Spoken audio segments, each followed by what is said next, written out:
episode 183 of the Radio Impound Podcast. Jason, you think we're going to really knock off... We're going to get to 200 by the end of the year? No way. It's impossible. That's what we were thinking, huh? We were trying. A listener messaged me and brought that up. Said, you guys cannot make it. You do 15 a year. You're not going to make 15 in 1 month. I'm Gotti Jr., and south of me, 1,082 miles away from me, your co-host, Jason Ruona. Is that how far I am? Yeah, I just looked it up. 16 hours and 14 minutes. It would take me to drive that baby. 16 hours and 14 minutes. Is that distance far enough from me?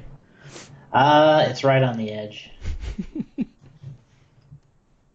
Yeah, 1,082. Something tells me we could be a little safer, like a little safer distance. You might need to go further.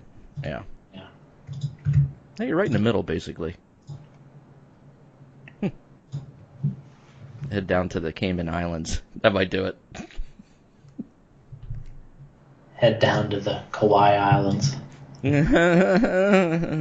That's not bad. I'm getting better. I really got to practice it.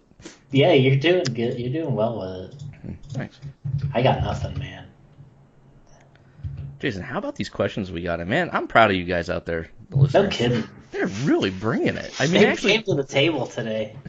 The past couple episodes, they've been really bringing serious questions. Usually it's just, clown stuff. But, man, some of these questions are really long, too. It's like, man, we're going to be here forever if we... I know. Cole Henriksen, have you played Red Dead Online? Yes. I started playing that... What's today? Tuesday I started playing. Really? And how is it? I really haven't messed around much with it besides the horse racing. So I've been doing a lot of horse racing. I'm getting my questions out of the way for you, Jason. It's all video game related. I was kind of hoping you'd get them out of the way. Yeah. So I've been doing horse racing, Cole, which is pretty fun. I heard that's one of the fastest ways to get money and rank up a little bit, which really there's no point into it because supposedly Rockstar is going to reset the servers when they do a full launch of online. Because right now it's in beta. There, that one's answered that. Should I know what you're talking about, or should I just sit there and look pretty. Okay. Done. Me and Kauai. Yeah, we really got to do our best with this show, Jason, so I could just upload it. Because Kyle Gannon says he wants this show available for download in the morning because it's a 7-hour drive to leisure hours. Okay. And Iowa is boring.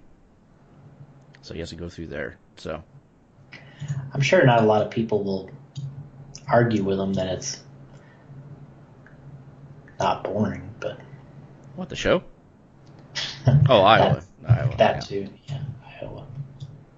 Yeah, I was shocked. I responded to him. I said, but won't we make you drive off a cliff? Yeah. Well, yeah, that's a possibility there. There's a lot of questions in here, Jason. A lot of good ones. Okay. What do you got? What have you been up to? So we went to the Worlds. We went to the Worlds. What did we do? It was an amazing trip. Yeah, it was an amazing flight. 20 some hours in the air. Yeah, man, it's nuts. Yeah, I don't know how you adjust to that time. Like, even though you get there, like how there's no way your body adjusted to that, where you felt good. Am I right? I want to say like after about 3 days. You got on schedule? I felt pretty decent. It almost seemed like it was easier. Oh crap! I just blew up my drawing. Yeah, it seriously like wanted to explode. I just spent 10 hours on that. Yeah, so always save, folks. Always save. I learned that in podcasting. Did you? Yeah. How many shows did we record and I forgot to save it afterwards? And well, every one you always say, "Oh crap, I forgot to hit record." Yeah. Because I've done that in the past, though. Yeah. I don't know if We'll be those like listeners we'll be notice like it. 4 hours into an epic podcast. Yeah, and I'll be like, He's like, oh, shit. oh man, I forgot to record. I think Then we we're actually like, had all to right, call let's do somebody this. back, didn't we? Like, we had to, like, just schedule another day because I forgot to hit record. Yeah, that was an embarrassing day. Yeah, and it was like 2 hours worth of interviews there, or interview with, I think it was with Spencer, actually.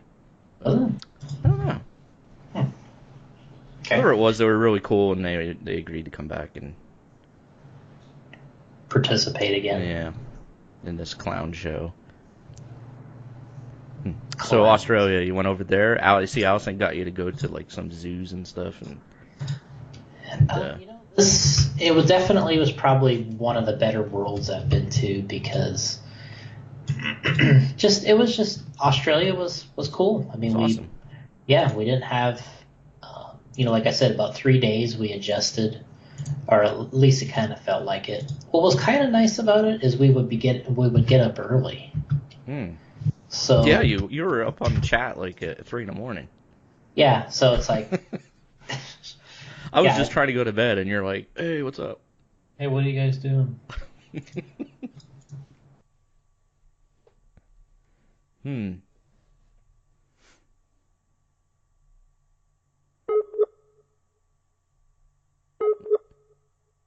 Uh-oh. The hell is that? Did I lose you, Jason? No, I'm here. I got a bunch of beeps going on. I got the beeps with the burps and the beeps and the burps. How about now? Sounds great. Oh, okay. Yeah, so it's just a crazy flight to get there. Coming back, Allison started her timer. Oh, that's right. Lost you again, Jason. The hell is that? I gotta check my Skype. We got something going on with Skype. How about mine? Mine's okay? Yeah, I just don't know. I get like you'll go silent, and then I get a bunch of these little beeps going on, and then you'll come back. Oh, poor network connection. That could be it. Yeah, what are you doing down there? Are you downloading stuff while you're recording? Nope. So it's trying to reconnect us. Oh, let me try some. Let me turn something off. Yeah. See? It's not always see. me. Yeah, see? Let's not start that again. Yeah, no kidding. That was rough. I gotta start my computer over here, see? Don't hit restart.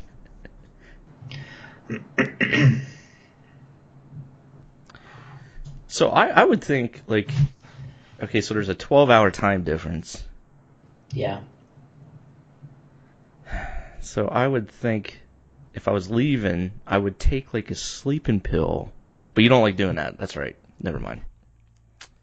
Yeah, for some reason I don't really do that. I don't even know if that would... I'm just thinking maybe take some NyQuil. Sleep the whole flight over, but you can't because you get off somewhere, don't you? You got off at the... What was your first stop, layover? What we did is we went Orlando to Dallas. Dallas. Oh. Yeah. That's Dallas to Sydney. Sydney to Perth. Oh. It's a brutal run. Question that it's a kind of a brutal flight, but once we got there, got on schedule, or tried to get on schedule, and a lot of practice, a long event, which was kind of a lot of the talk of the event was the fact that it was so long, but it didn't really bother me all that much, to be honest. The length of the event. Actually, probably the first worlds I've been to in a long time where we actually got to see some things. There was a little zoo. Mm-hmm. Right out. Kind of in the same park as the track, there was a zoo. So when did practice start? I think we had 3 days of practice before the official seating started. Something to that effect. So you start like 8 in the morning and end like 5 or something like that? I think it went a little later. I want to say it went till about 7. Oh, okay. Yeah, so we would do this the schedule. We had time in between. We did go and see a couple things, and saw the kangaroos, saw the koalas. Koalas. Koalas. It was a really cool zoo right there. So we just drove over, and that was kind of one, not a hurdle, but something different was, we did have to drive on the other side of the road. Yeah. Wow. So that was a little bit different. That's gotta be nuts. Well, what's weird is if you're trying to, you make these judgment calls when you're driving. Okay, I can pull out now, that type of thing. And when you're doing it this way, you're just not real comfortable. You're just like, I guess I can pull out this direction. And, because you're not sure which way to look sometimes. You're like really confused on, when you're driving in the left lane and you're turning across, you're like, because normally you're wanting to look the other way. It's definitely a weird feeling. Yeah, it's crazy. Thomas did quite a bit of the driving because he's originally from, not originally, but he spent about 5 years in Japan where they drive that way. Oh. They drive on the right side of the road. Okay. So. You mean on the wrong side of the road? Yeah, we always. Yeah, so far the UK, Australia, and Japan all drive on the right side of the road that we've been to. So yeah, then I drove a little bit, and I got around pretty well. I wonder what the reasoning is for that. I guess they would say that we're wrong and they're the right way, but we say. Well, I think Australia there's some connection obviously to the UK. And that's why I think they drive on the right side of the road, because of that. I'm not sure why Japan does, but. I wonder who just said one day, like, okay, we're going to drive on this side. Like, who makes that decision? Yeah. And how long ago was it? Yeah, it's crazy. I always think about stuff like that. Things that go through my head's crazy. Oh, did we settle the, when you flush a toilet, which way it goes? We did not settle it, but somebody else. You didn't look when you flushed the toilet? I did, but it doesn't do the swirl thing. It just goes straight down. Well, it's just a different type of flush. Oh, it just pushes down. That was the issue, because I was ready to video it for you guys. That's right. I remember you saying that. And there's some toilets here like that do that.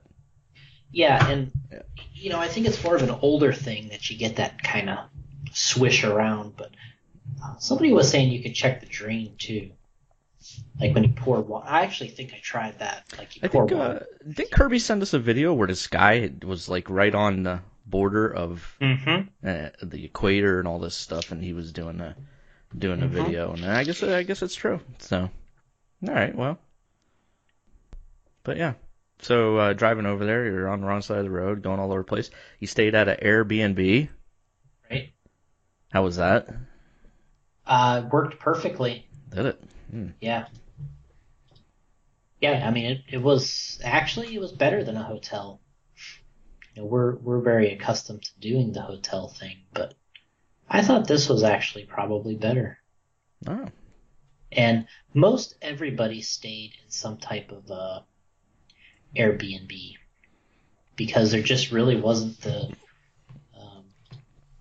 traditional hotel around. But yeah, we got to experience some, the food around there. We went to a little breakfast cafe in the morning to get some coffee. I was drinking coffee over there. Ooh, getting that caffeine fix. Yeah, just kind of feeling like a coffee kind of trip. Yeah, like an adult. There's no very, very there Wow. was no very berry refreshers, so it's like Hmm. had to do the coffee thing. Guess I gotta do the adult thing Yeah. that all the people are doing. And how many of listeners did you run into? You ran into Ben Panic, of course. Yeah, there was Uh, quite a few. yeah. Definitely quite a few listeners there. Um,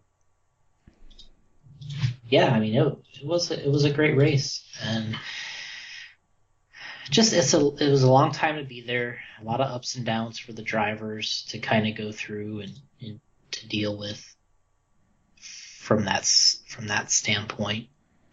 Because the drivers one run they're on cloud nine. Everything worked really well. The next round they're upset they didn't run very well. So you gotta go through all those ups and downs. Hmm. So we practiced for how many days? 2 days, three, We practiced for 3 days. 3 days. Then we got the qualifying kicked off. Mm-hmm. And who was looking good, man? Well, what's kind of funny is I think throughout the whole practice, I would say Mayfield was probably the fastest guy. Hmm. Throughout practice, he was would pretty much win the top three seeding laps every time. So he was feeling good about the race. Of course, the track was changing. It gets a little more bumpy. It gets a little bit, depending on the weather, it gets a little more grooved up, gets higher traction. But it seemed like our guys were really adjusting uh, the whole time and doing a good job. I would say Cavallari started off a little rough. He wasn't exactly on his game. He was a little off, but in the end, he kind of got things together and was one of the faster guys. So yeah, you get through practice, and it's tough because like I said, you go through the ups and the downs, being the fast guy, being a slow guy, getting upset or whatever the case may be, and you have to get into qualifying, and then you kind of go through it all over again. Just a lot emotionally for the drivers to have that long of an event. So we get through qualifying. Drivers are doing extremely well, and had a chance to get the overall TQ with Ruona Falk, but there's 6 rounds of qualifying, 4 count. He had 2 TQs. Then the first day or no, going into the first day he had he had a TQ and then another top finish, and then the second day he broke in both rounds of qualifying. Hmm. So he never really got any runs in the second day of qualifying, and then you have to have 4 runs to count. So his last day, he had to have two very good runs to finish off qualifying just to make the semifinal. And then once he was in the semi, he put in 2 good runs. He was in the semifinal, and I think from there, he was feeling pretty comfortable. Mayfield had a little easier of a time there. He did run all of his races, but not all of them were very good. He had some issues here and there. He had 1 round of qualifying where he was the first. I think it was the first one actually. He was leading the first round of qualifying, and over Ty Testman, and he crashed on the last lap. Ty got by him to win that round of qualifying. So He was running well, just making a couple mistakes here and there, but nothing, nothing major. Ruona was probably a little faster during the qualifying than Ryan was, but then when the mains came, we're both in the same semifinal, and I think Ryan actually won the semifinal and was on the pole position for the main. So there's really three goals throughout the event. One is to TQ overall. The second is to try to get the pole position for the main. And the third is, of course, just getting the win. And so Ty Tessman ended up getting the overall TQ. And then Mayfield won the semifinal with the fastest time, so he was on the pole position. So he kind of got that. He kind of won that second thing that you're going for, and then so he led for quite a while. Mayfield did in the main, and race was 45 minutes long. I'm sorry, it was 60 minutes long. And he just he trailed off a little bit, and just kind of lost sight of Ungaro, and so he had a little, I don't know, maybe a 15-minute span where it just wasn't quite going quick enough and lost a lot of space to Ungaro, and the track was getting really dusty, and we made a last. There's just so much to consider when you're in a race like this. So to go back to the semifinal, it was during the mid part of the day.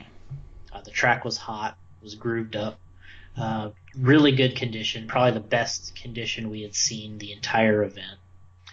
Mayfield ran our new blocker tire. He also tried one of our experimental compounds, and he actually, he won that race, had the fastest time.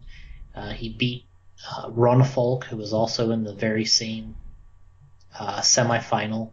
Ty was in the one before with Ungaro, and Mayfield, had the fastest time. So feeling pretty good going into the main, but looking in tech and looking after the race, he was a little unsure about the tire wear. It felt like, or it looked like he was using a lot of tire along with everybody else because the track was really grooved up. And for the main, he decided to use our detox tire, which is typically very good to us. We always have, a really good experience when we run that tire. And he went and ran the detox in the main because it had more tread, and looking at the information that we had available at the time, the information that we had available to us, it looked like it was the right thing to do.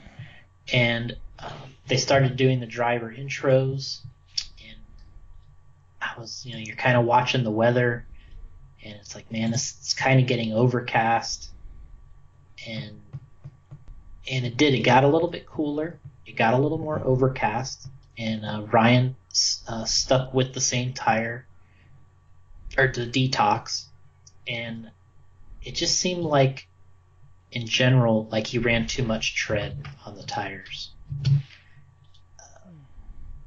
And when that really started to be a factor was middle of the race and towards the latter parts of the race, because that's when all the dust came up, and normally you want a little more tread and pin separation when you're encountering a lot of dust. So, he still ran well. He ended up giving up second to Ty there towards the end. Ty ran a really good second half of the race. I would say Mayfield ran a much better first part of the race, and Ty ran a better second part and ended up getting by him.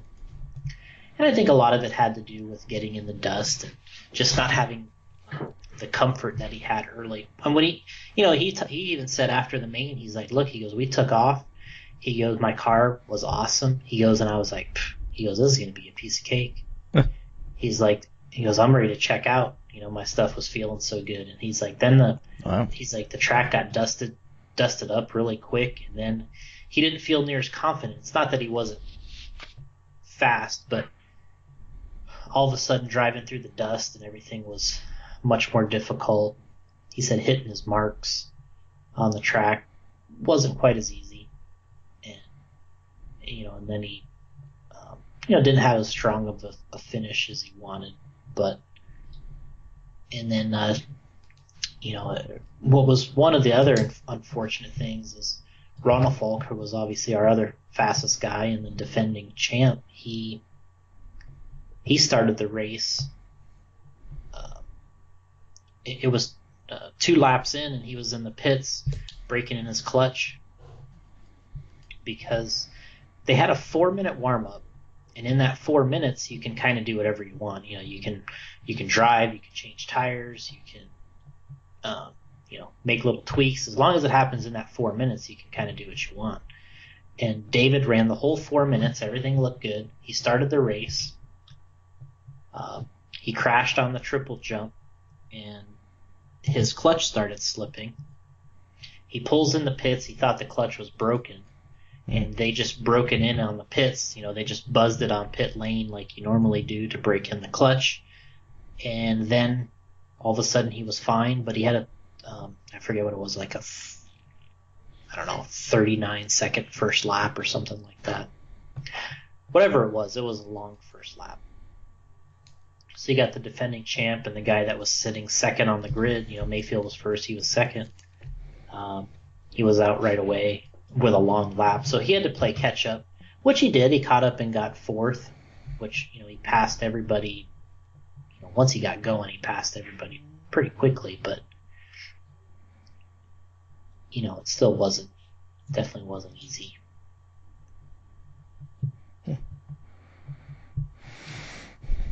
And Ungaro, Davide just had a great main. I don't know how else to say it. He's done it before. I think, Ryan and I talked, of course, afterwards.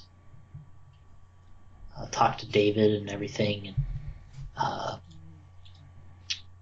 it was going to be tough for those guys to beat him no matter what in that main.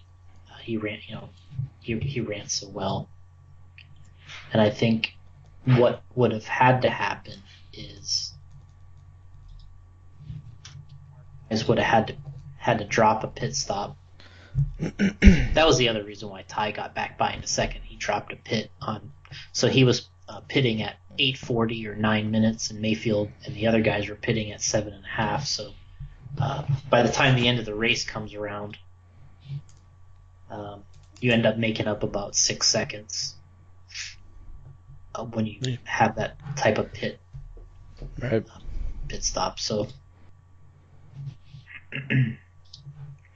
But yeah, talking to the guys, they talking about what they could do different or what they needed to do.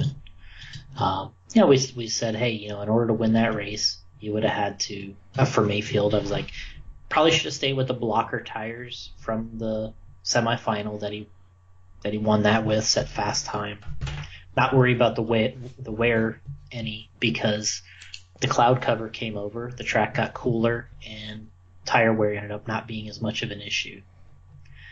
And he would have had to pit at 8:40, and he would have had to make less mistakes. And I think that's what, that he could have won it. But, a lot of, however you want to say it, coulda, shoulda, wouldas, right?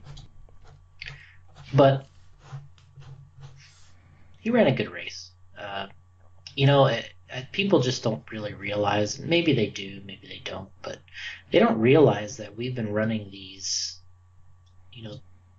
going to these worlds now, specifically I have with Ryan, since 2008, and he's led, let me think about it real quick. He led in 2008, he led in 2010, he led in 2014, and so he's been leading in he's led in 4 of the worlds in the past 10 years.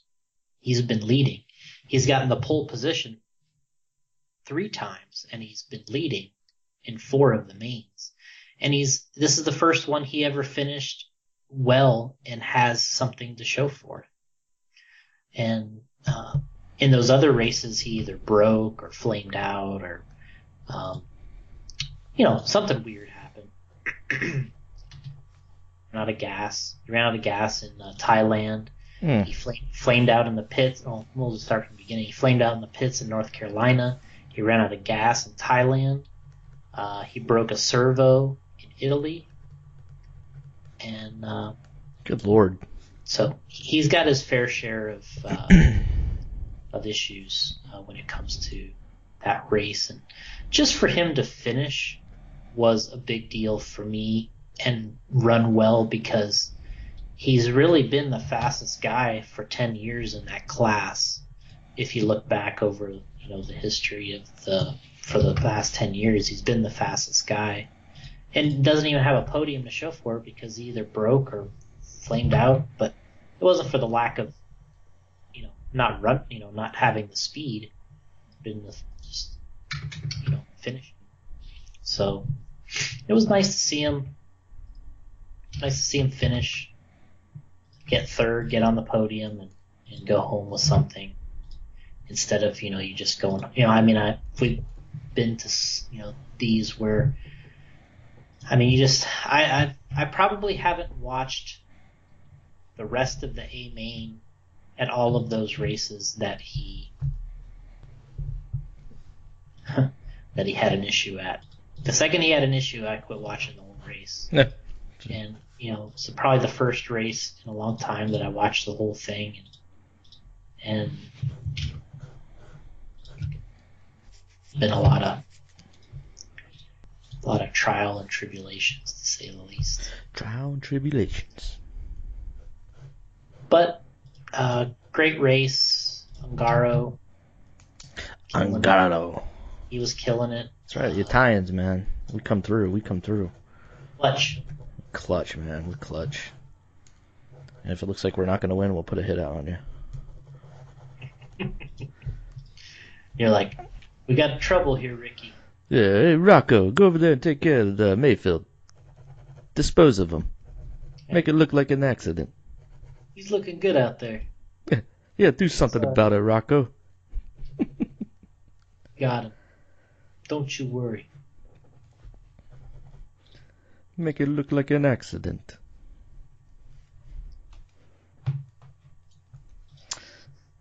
So, question, Chili Duncan, friend of the show, and thank you, Chili, by the way. Chili sent me digital copies of the RC car action issues from the 91 Worlds and 93 Worlds. Digital. I thought you wanted paperback. He said he couldn't come through with, that's what I wanted, but he said he couldn't do it. So, but digital was nice. That was really cool to scroll through that stuff. I sent it to you in our chat. I don't know if you had a chance to go through that. Anyway, Chili, thank you very much. He says, what was one of the biggest surprises or interesting facts you learned about your trip to Australia with the culture / way of living, and even the RC race scene down there? Oh, man.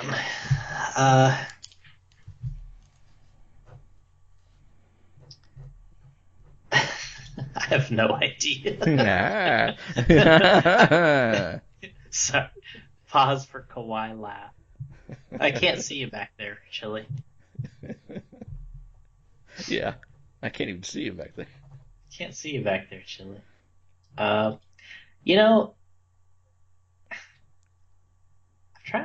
don't really know if I have the right response, but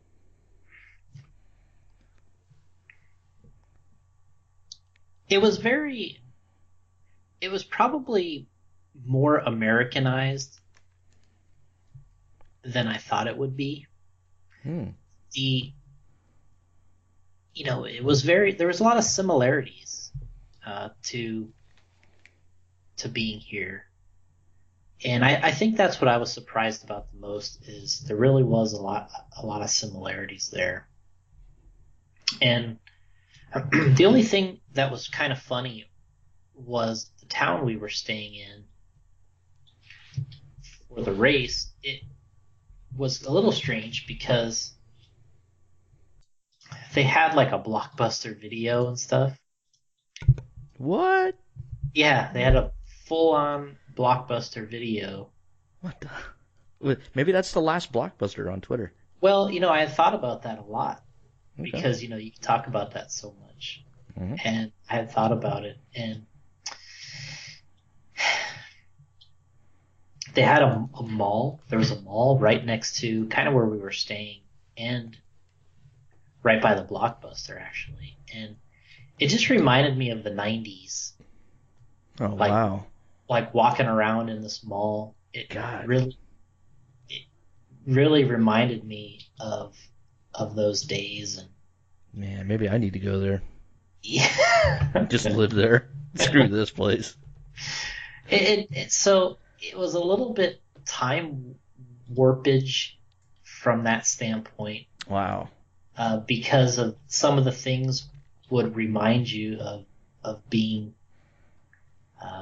in the U.S. in the '90s and that type of thing. Hmm. That's right up my alley. You know that. Oh yeah, and God damn. but they had Woolworths is really big there, Wow. and you remember Woolworths like from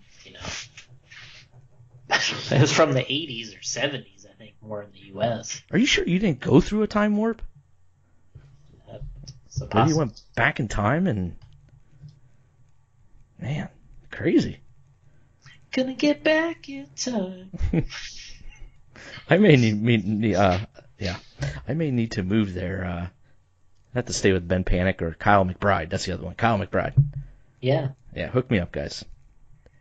Rent free, of course. So, from all those things, all those standpoints, went pretty well. Yeah, that's pretty weird, man. You had to be like, what the hell? Very, very interesting from that standpoint. So what you're saying is Australia's about 30 years behind us. Okay. Not in everything. Was there geo trackers everywhere? Did I see a geo tracker? Oh, you had to. They're probably like brand new too. What was the deal? Probably all over the place down there. The beaches and stuff. God. I really gotta check this place out. That was the other interesting part was What's that? where we were staying was there was just we were surrounded by like a lot of amazing beaches, Yeah? Wow. and I mean they're really nice, and we got to see quite a bit of all that because of the extra days we had there. So we actually got to go and look at all this stuff and get pictures, and I posted quite a few of those things. Yeah. Did you go in the ocean with your jeans on? No, we were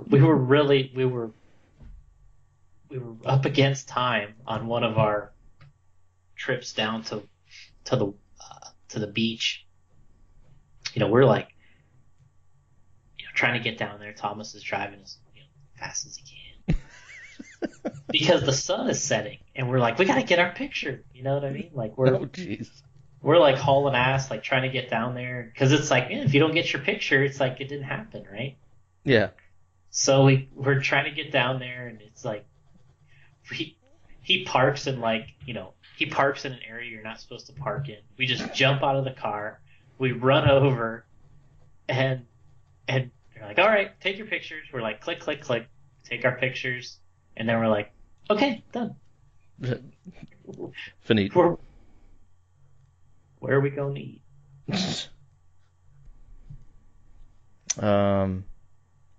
Yeah, the other second part of his question, any interesting travel stories? Well, there you go, there's one. What did you or others do to pass the time on a long flight? He was listening to podcasts 83 Weeks with Eric Bischoff and Bruce Pritchard's Something to Wrestle With. Something to. You know what's difficult about saying the name of that show? Something to wrestle with? Yeah, because it's not something to wrestle with. Something. It's just something to wrestle Oh. with. Oh, I screwed it up too then. Yeah, I always do that too. But it's just something to wrestle with Bruce Pritchard. Oh, okay, that's where I'm getting it. I screwed it up too. I always want to say that too. I always want to say something to wrestle with. But because it makes sense. But yeah, it does. God damn, I didn't even realize that. Check out the. I know somebody in here asked me if I listened to Joe Rogan's podcast with Jake the Snake.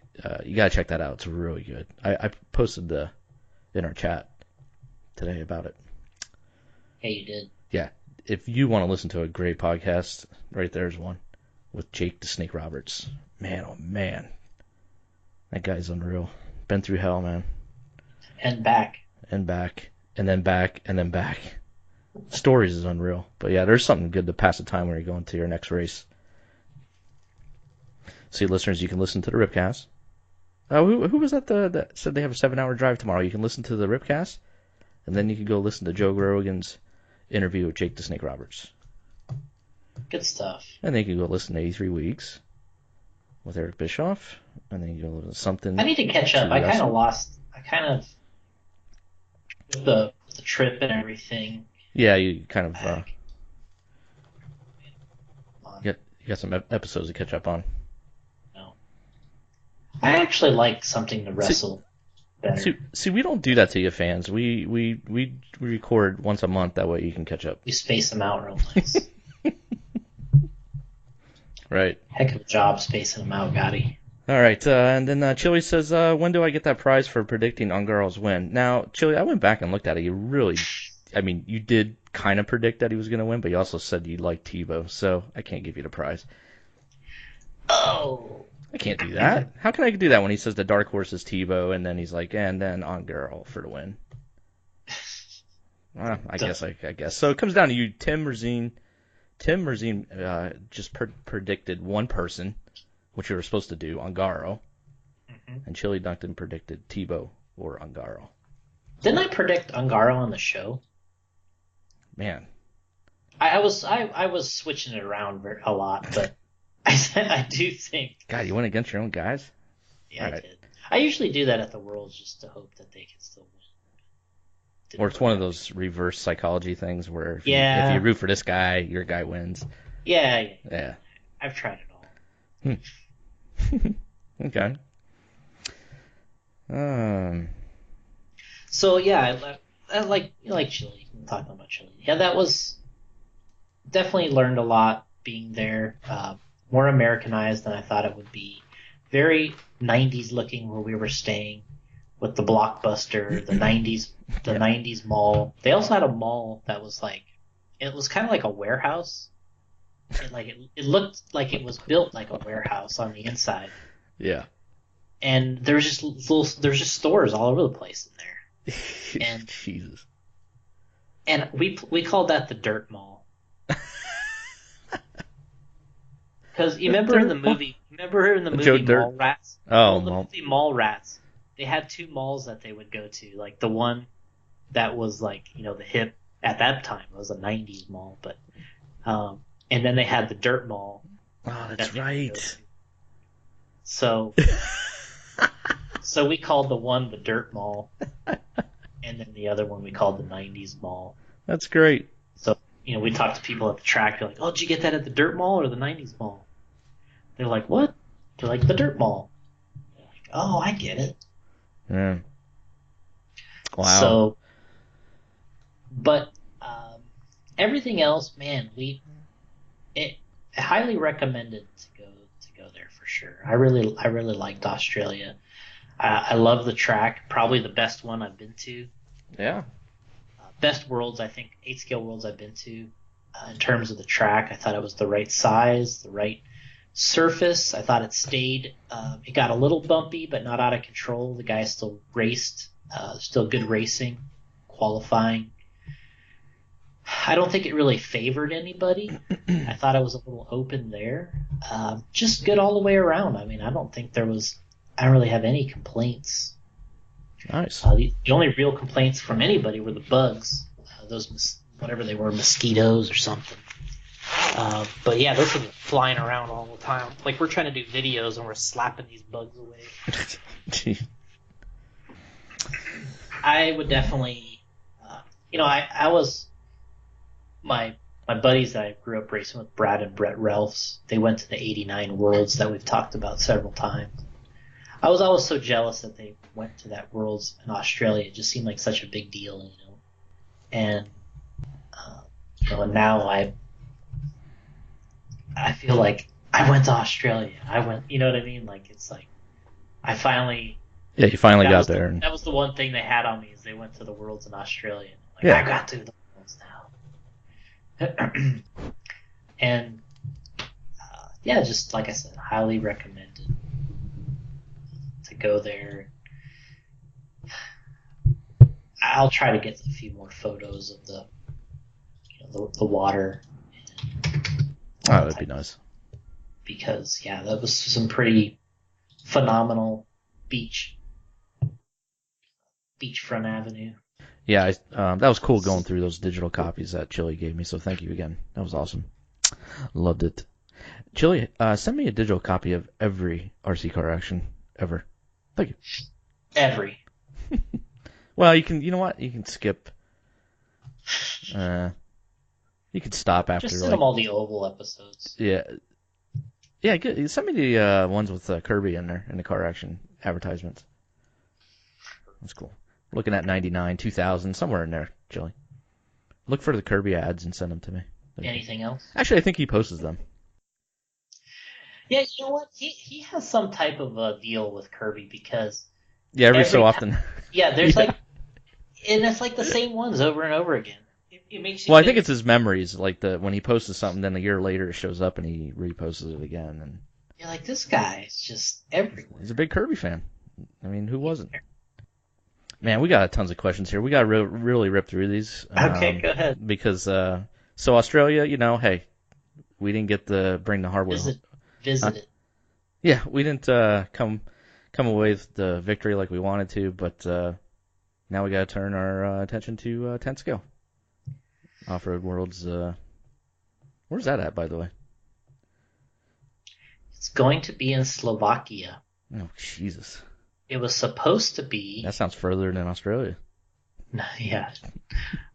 Is there a war going on there? How can you guys go to Slovakia during a war? I don't know. You have to figure that out. That might have to be canceled. It doesn't seem to really matter what's going on. Oh, wait a minute. This is the one that's at X-Ray. Correct. Oh, okay. I always get Slovakia and Syria mixed up for some reason. Anyway. Anyway, so this is an X-Rays. Desert Storm, World's Desert Storm. Jesus. So this what you guys' team shirt look like? Oh, it's a bunch of camo. Digital camo. So it's an X-Rays facility. Yeah. That actually would be really cool to go to. Yeah, everybody's pretty upbeat about doing that event. I think those guys will put on a hell of an event. Yeah, I mean it'll be one of the best for sure. I think everyone's a little bit a little creeped out about the fact that it's on their home track, but hey, what are you gonna do? They got the facility to do the event, and nobody else can come up to the table and in that. Yeah, who's supposed to? Then that's what we got. But you know what? All the pressure's on them because it's their building. Yeah. And you're expected to win. Now they're going to be like, oh God, we got to win. You know what I mean? Yeah, and you're going to put... next thing you know, you're screwing up. I don't know. I see they signed Paul Ciccarello. They did. Gosh. That's big news. It really is. Well, that's awesome. Congratulations, Paul. We'll have to get Paul back on the show and talk about that. Yeah, he'll be back we'll talk about X-Ray. Yeah. Now X-Ray is awesome. So the World's at the X-Ray in Slovakia. Yeah, next. that's the next. That's the next one. The next focus. I think that's where you were going with it. Yeah, that's gonna be big, and I And what expect I was gonna say I is, expect you guys to wear suits. At least uh, X-ray drivers need to. I should at least bring one and just kind of mock them Yeah, the just very troll first them. day. The Yeah, very first day. that'd be Get great. them out of their game. That's true. In their house, in a suit. They're like, can you believe this guy? Look at this guy. Look at this freaking guy. I was gonna start talking Italian, but I don't think they speak. There you go. Look at this freaking guy, huh? Who the hell Coming did in think of with that? the suit. Jason Ruona. Kick his ass 9 ways to Sunday. Gonna leave his carcass in the dumpster after this race. X-Ray's gonna put a hit out on me. This guy. I like X-Ray though. You know I'm a big fan of them. So. You and Kirby. I know. We're Between like, Schumacher damn. and X-Ray. You guys are just like fanboys. We're all over that. We're like, Yeah. Jason, check this car out. Like, come on, guys. Ah, shit. Oh, Schumacher Top Cat's being released. Hey, that's huge news, man. I would not expect them to do that at all. Because the first they did the Schumacher Cat, right? XLS, and I guess we're speculating for some reason that it didn't sell too well. So to bring the Top Cat out, we were kind of like, wow, going with another throwback. Well, what one of the things that I was told is it actually did sell really well. Oh, okay. I don't know where I heard that from then. Well, it must have if they were going to do the Top Cat. Maybe. I guess so. Mm-hmm. Oh, that's pretty cool. Top Cat. I watched the interview with Cecil Schumacher. It's pretty interesting when he said how he designed the car, and it's pretty cool. I haven't watched it, but I would imagine that it's pretty informative. Top Cat. Man, I wanted that car. That car has a cantilever front suspension? Can I lead a what? Cantilevers. It was just funky. Lay down shocks, the freaking arms bent. Yeah, that's what I'm referring to. Is anytime when you have a lay down shock like that, and in order to get the, you have to be able. You can use a short shock, Okay. but with the addition of the mechanism, which in this case is the cantilever mechanism, you can multiply the amount of how much travel you have in the suspension. So, with a short layman shock, terms, Clark, none of that bullshit jargon. with a short shock, with a use of a cantilever, you can multiply how much travel that you have. Huh. Yeah, I would have never been able to make that car work, but I definitely wanted one. I guess now here's my chance to own one. Schumacher, send me one. Yeah, get on it. I will probably get that car. You gonna get the Top Cat? Yeah. Oh, you're a prick. It's not something I would normally buy. Yeah, but what the hell? But I do. Since Gotti wants it, I'll just buy it and rub it in his face. Yeah. Yeah. Anyway, how did I get on Schumacher? X-Ray, Schumacher. That was one of you guys' brands you love. It is. Schumacher and X-Ray, man. Here's a real interesting one that's Ben Howard brought up in our post. What does Jason think about the idea of calling mod A grade and stock B grade? I know it's just words, but I think we are egotistical and would help guys go try mod or A grade because they don't want to be B graders forever. Maybe. I think we're gonna. Yeah, it's a possibility that. Wow. So this has been something floating around, some talk going around about this? No, not so much that. I just think that one of the things that has happened is just the whole idea that somebody can run stock essentially forever now. And we've talked about this before. It used to be a stepping stone to mod. That's what stock used to be. That's where you started, and that's kind of where you got your feet wet, and then you progressed through the ranks, and eventually you can get into mod, and that's where you want to be. But now we have guys that, as Paul likes to put it, they're career stock racers, where they're just going to race stock, I don't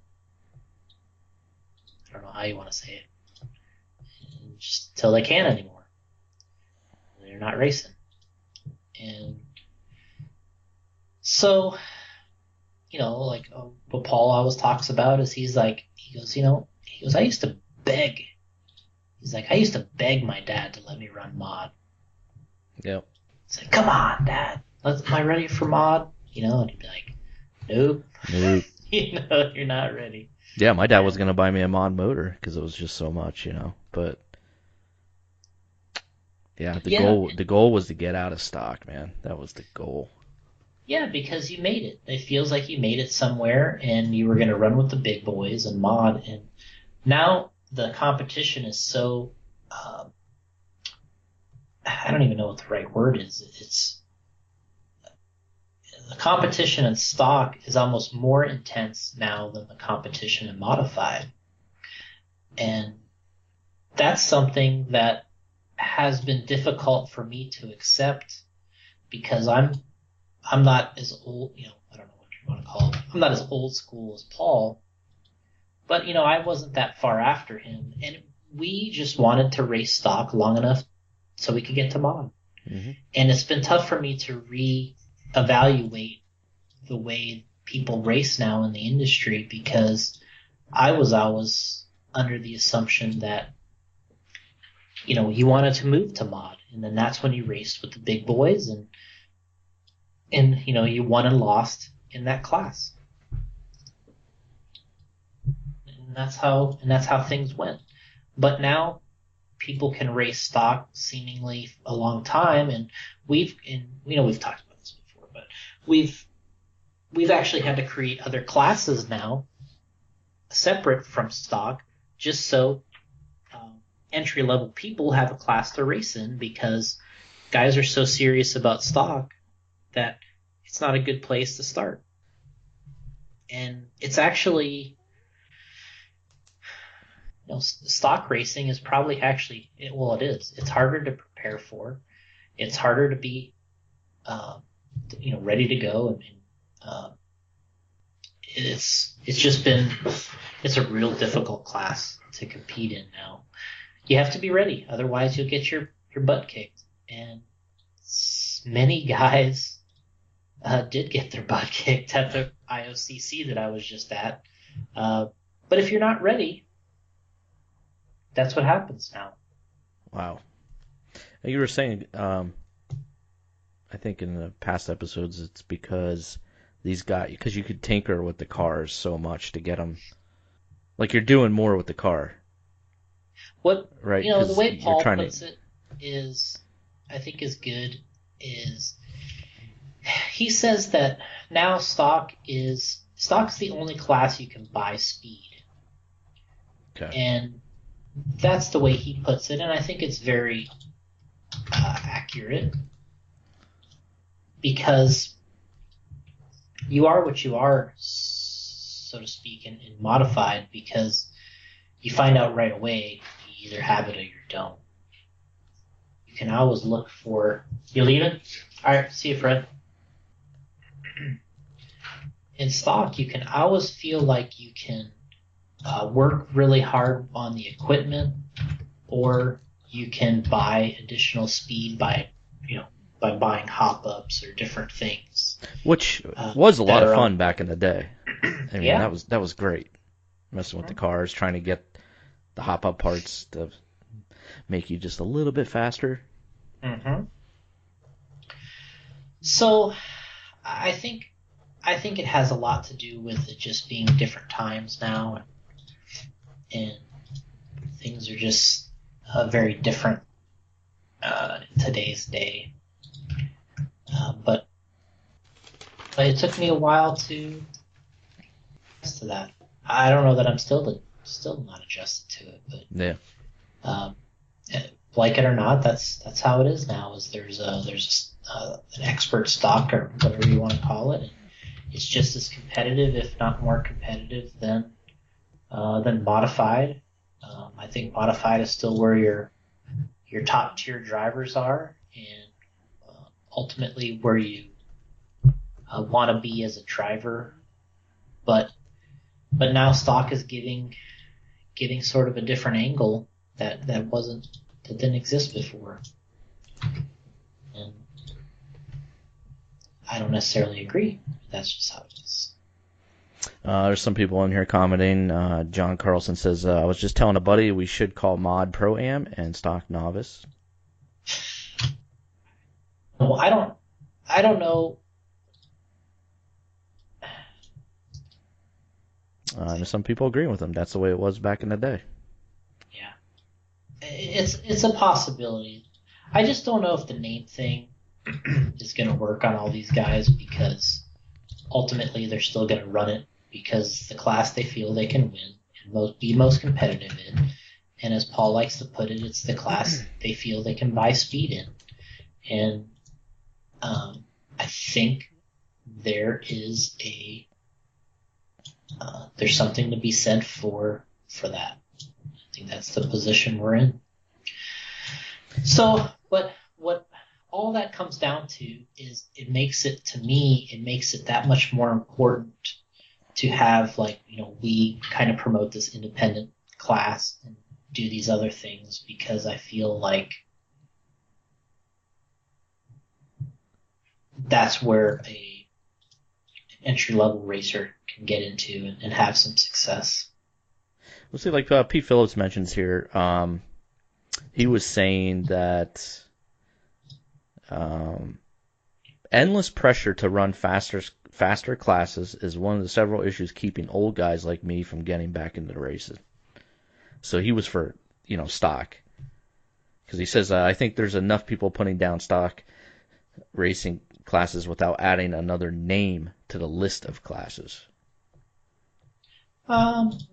Yeah. I mean, I don't see anybody ashamed of racing stock or being shamed at all at any of the races. I think if you want to race it, there's more than enough people that will support the decision to run it. So these like back in the day, there was a big noticeable difference between stock and mod. Mm-hmm. So today, is there? I mean, these stocks are just as fast as mods, aren't they? Well, in some cases. Yeah, they are.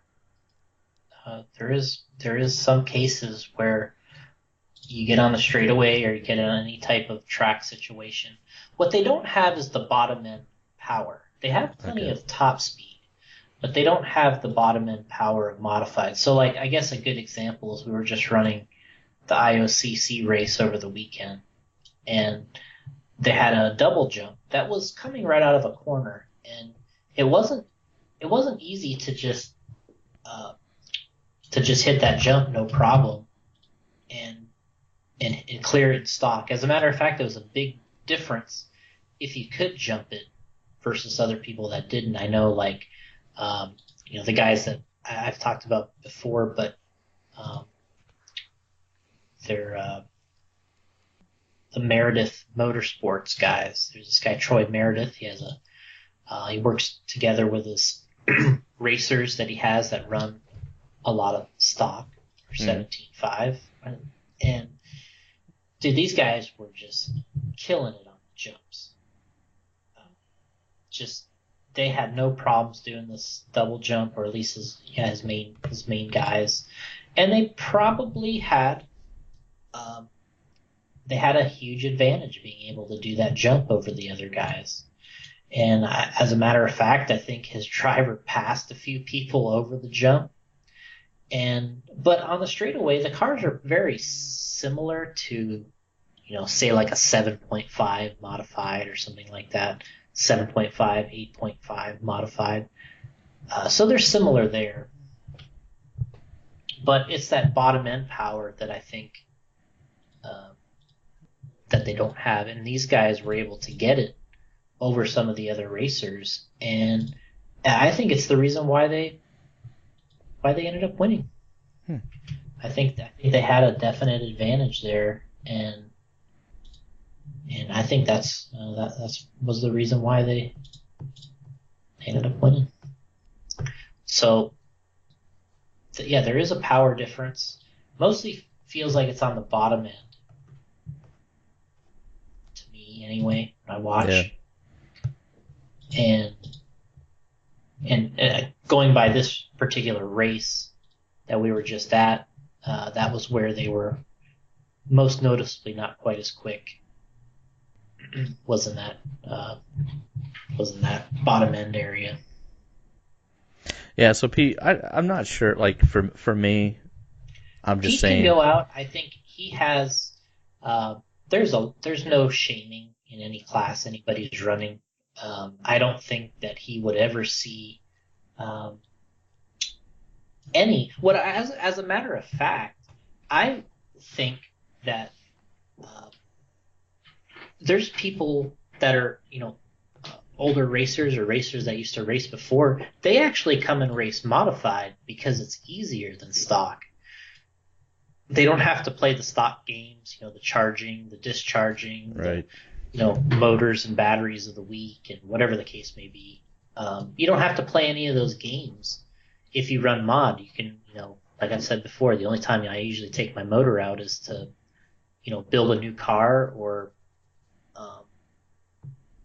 change the electrical. I never take it out to work on it. It just stays in there until I put a different one in. So modified, I see a lot of people running mod just so they stay away from that other side of it. But I think in general, if you want to run stock, nobody ever says anything about running it, because now there's a lot of good drivers that race it all the time. So nobody has anything to say because they're already in racing it. So definitely not an excuse not to race, that's for sure, in these day and age. I would actually recommend for somebody getting back into it or racing it, I would recommend when we run our races, our independent stock class. That's perfect for like Pete. Guys that are getting quicker, getting faster, and want to take on some sponsors, they race in the expert stock class. And then the guys that are sort of traditionally, I don't know how you want to say it, but traditionally like the kings of the castles in the area or the fastest guys, or they race modified. King of the castle, lord of the manor. So that, that's what we see anyway. So that's what I would go for. Yeah, like I said, for me, it's just, old school. So for me, it was stock, and you wanted to get the mod. So that was stock is so popular too. Somebody alluded to that. Yeah, it's so different today. We'll wait till you get to that question. Oh, there's another question here? Oh. There's a bunch of questions. About stock? Okay. I'm just all over the place here, so I don't know. Okay. Okay. We'll end that right there. All right, Jason, we'll go nitro here. Okay.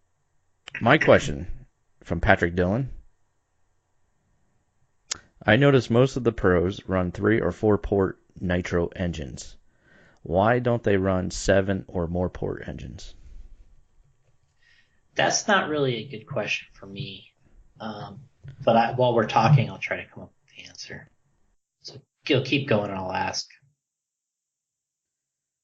All right, Jason, Kyle Gannon, any idea when Aqua Compound will be released?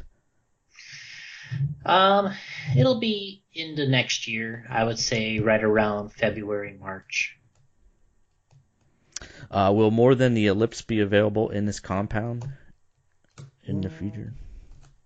8 scale tires. Okay.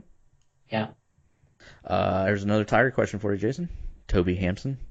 You know about tires, right, Jason? Okay, we'll ask you I this one. did. I was curious if he could elaborate. I was curious if he, meaning you, Jason, Okay. could elaborate why he dislikes off-road racing on slicks. Just curious for his insight on this. Yeah, I mean, that goes back a long ways for me and for others. There was a track called M&M Hobbies back in the old days, in the late '90s in Corona, California. One of the best tracks in those days. And I remember trying to go there. I lived in California then, and what I noticed about slicks at that time, and I think it still stays true today, is if you don't run on that track all the time with the slicks prepared, uh, it's difficult to come in and be competitive or have a good experience if you're not accustomed to racing on that all the time. So what I always kind of felt was it deterred new people or other people from the surrounding area from coming to the track and racing because they knew that they were racing in different conditions than they were accustomed to. And and they would just not race because they would say, "Oh man, if I got to go down there, I got to do this, and so and so races there all the time on slicks, and he's got something figured out, and yeah, it's just not for me." Which you can say that's a lot of excuses too.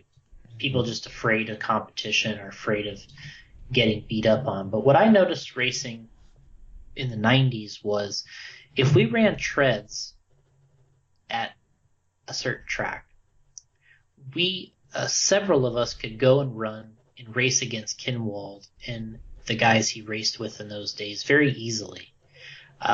We could go track to track and we could run, and then we'd show up at M&M and we could race with our treaded tires. It wasn't a big deal. But when they went to slicks and those guys continued to run there constantly and we would move around and come back, it was very frustrating because, first of all, we didn't have prepared tires for that particular surface.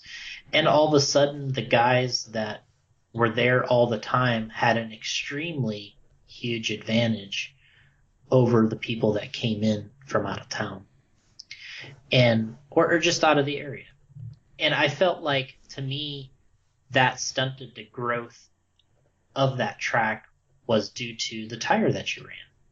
And sure, people that do it all the time say, well, you just run slicks and it's easy and you don't, once you have your slicks, you don't have to have new tires all the time. But that's not necessarily true because you still do have to have multiple tires and mount tires because the slicks get old, they get too soft, they don't work right. So you still are mounting tires. So it's not like you might go through less tires or you have a very your selection now, your selection of tires, you may have just as many tires, but they all now look the same. Now they're all slicks. And you say, all right, well, I use this particular tire sauce with this tire and this particular sauce with this tire. And that's how the slick tire games work. And the other thing, and that's running a wet track on slicks. That's my experience with wet track slicks is, first of all, it's harder. It's harder to drive. It's harder to get other people interested in doing it that traditionally run something different because they're intimidated. They know what's involved in running slicks. So all those factors. Then you go to dry track slicks, which to me has a better feel to drive the car. I feel it's a little more traditional feel.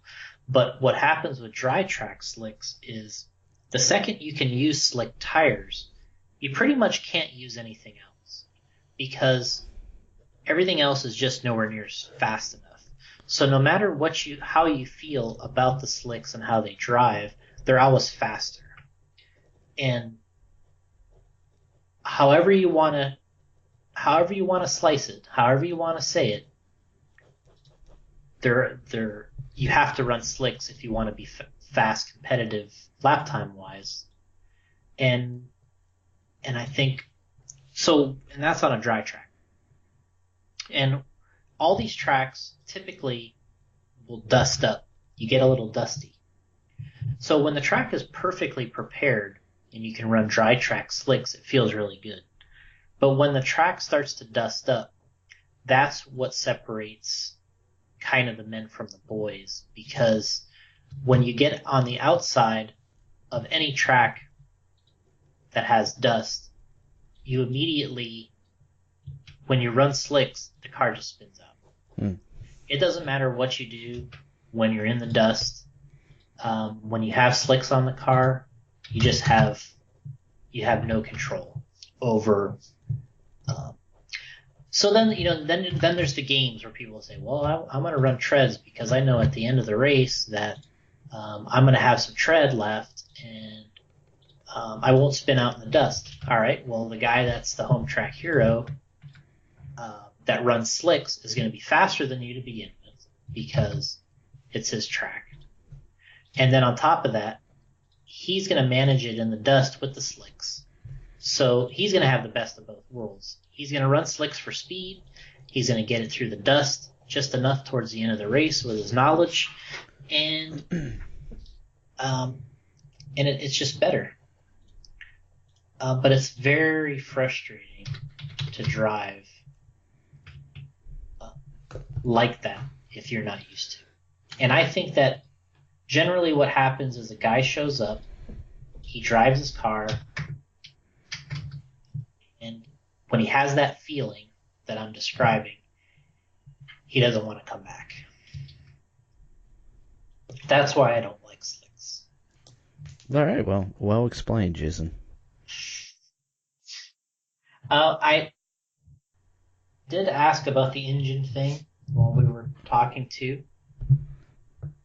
Oh, you're asking for help on that. You called a lifeline. I did. And I still don't have a great answer. But what I've heard, what was said here was some of the engines on the market, including like the Reds engines, are 5 to 7 port. Well, and common knowledge around the industry used to be that more ports, you could get more power.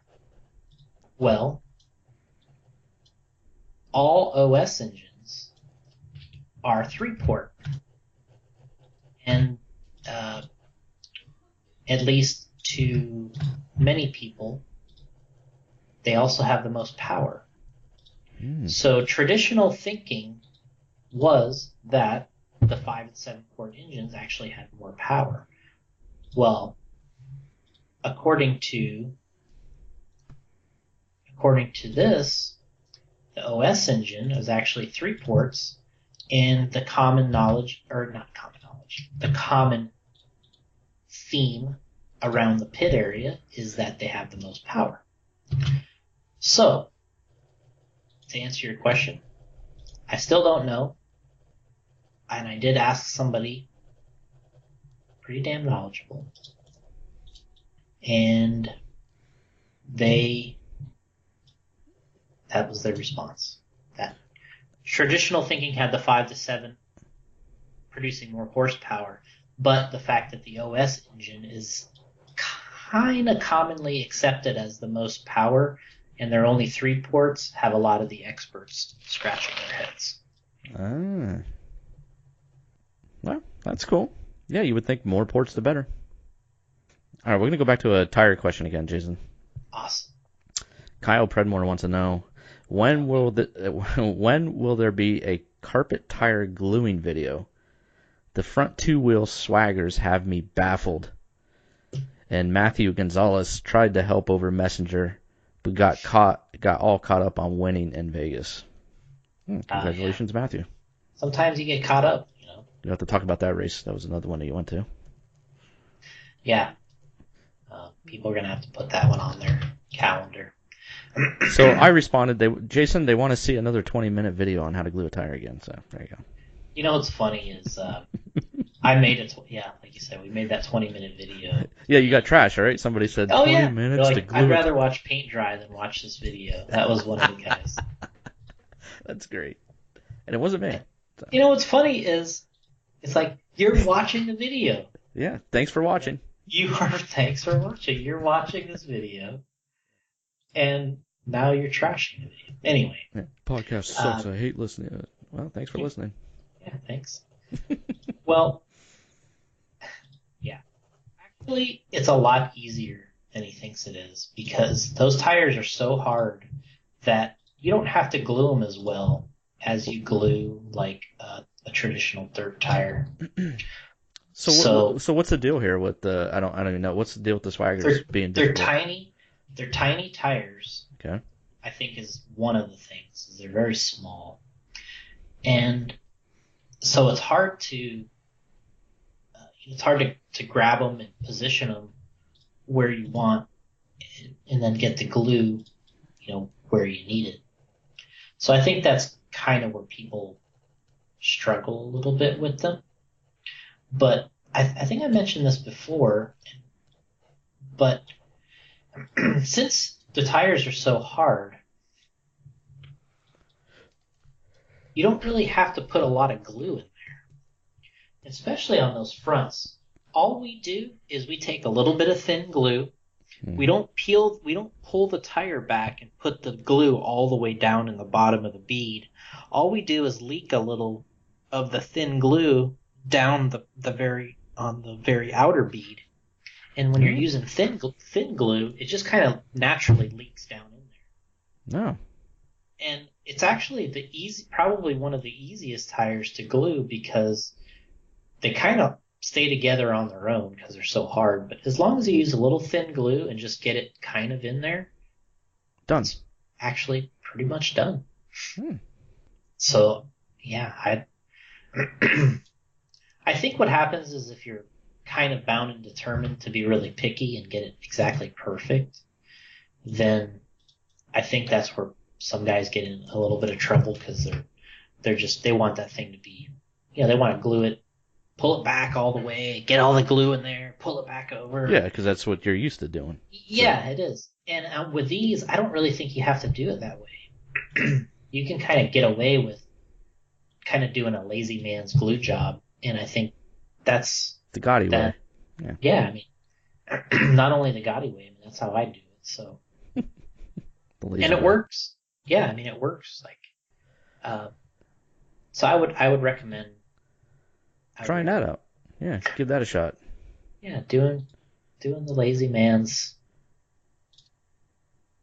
glue setup works pretty well. Meanwhile, maybe you'll put a video out. Who knows? Yeah, I think it's like you said, it's worth a video because I think there are people that want to know, but the other side of it is kind of deal with people trashing me. But hey, yeah, thanks for watching. I guess that's part of it, right? Yeah, since when you let that bother you? Yeah, exactly. All right, we're going to another tire question. A lot of tire questions here for some reason. Oh, I don't know. Shane Trailer says, when picking tire compounds, do you always try to stay within the recommended temperature range? If you have too much traction, would you go to a harder compound first or try to free the buggy up with a different tread pattern first? 8th scale outdoor. So picking tire compounds, do you always stay within the temperature range, the recommended temperature range? And he's racing 8th scale outdoor. Yeah. In general, like when we were at the Worlds, I actually didn't bring or use the temperature of the track to determine what compound we were thinking about using or recommending. Although that is probably the reason, we do make those recommendations as a way for people to understand when to change and how to change. But I think if you kind of have a feel for the track conditions and how they're progressing, Normally, it has to do also with the abrasiveness of the track. So, for instance, like they'll be racing up at the Badlands this weekend, which is an 8-scale race going on in Myrtle Beach, South Carolina, and the Fall Brawl at the Badlands track. And this track, it's going to be kind of cool there. The temperature's turning a little. It's going to be a little bit cold out. But what's going to happen is the track's going to also be, it's going to get a lot of sun. If the weather's good, it's going to be very sunny. And it's going to get a big groove to it. So it's going to get abrasive. When the track starts getting abrasive, regardless of even the temperature, you can go to the longer wear tires and the harder tires and you start getting more speed out of the harder tires because the car reacts quicker and accelerates faster with the harder tires on the abrasive track. The softer tires start to fold over.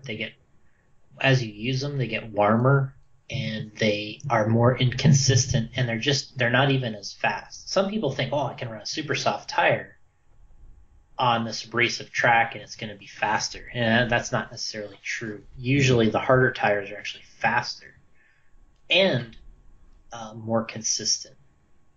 But what's funny is they can be a little bit harder to drive. So you have to balance those factors. So what I look at for sure is the temperature. If you see it's really hot, you do have to consider the harder tires. But if the surface itself is not abrasive and grooved, might not necessarily need that tire yet. So you have to kind of weigh both of those things. I usually go by looks of the track first and then temperature second. And then what was the other question? If you had too much traction, would you go to a harder compound first or try to free the buggy up with a different tread pattern first? I think you're going to have to try different tread patterns because the compound you might have to stick with because of speed and maybe some longevity in the tread life or something, but you might have to try different tread patterns to make it easier to drive. Like for us, if we go to a detox tire or what we call our diamond bars, they're always a little easier to drive than a pin tire. So sometimes if you go to a track, it has a ton of grip, you don't need the smaller pin tires anymore. You need longevity in your tread, and you need I'm not sure what the right word is. Oh, you want it to be easier to drive. The pins that are the closer together, like the detox, like the diamond bars, actually provide an easier feel around the track. And you can see that like when we run a lot of these races and you can see the guys choosing the tires. Lots of times if we got detox on our car, that means the track has good grip. We're looking for a little bit of tread life and we want it to be easier to drive. If you got diamond bars on it, that means that the track has an insane amount of grip. We're not really concerned about the dust and we want that consistency. And if the track is wet or loose, we got a pin tire on, probably a softer compound. How about that? How about that? How about that? There you go, Shane. And if you have any questions, just get a hold of Jason. Yeah. We'll be more than happy to answer them for you. Help you set up your 8-scaler. All right, thanks for the question there. Here's another one for you from Jeremy Mark. I first wanted to say thank you to Jason and J Concepts for giving the solid axle community all the new body options over the past few years. Most of my wish list bodies are now a reality.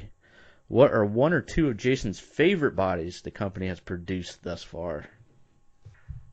I think my favorite real truck body was when they ran the 87 to 91 Ford body style. That was my favorite generation, watching the Bigfoot and the Ford trucks. We made that body for the standard length Clodbuster stuff because that was my favorite.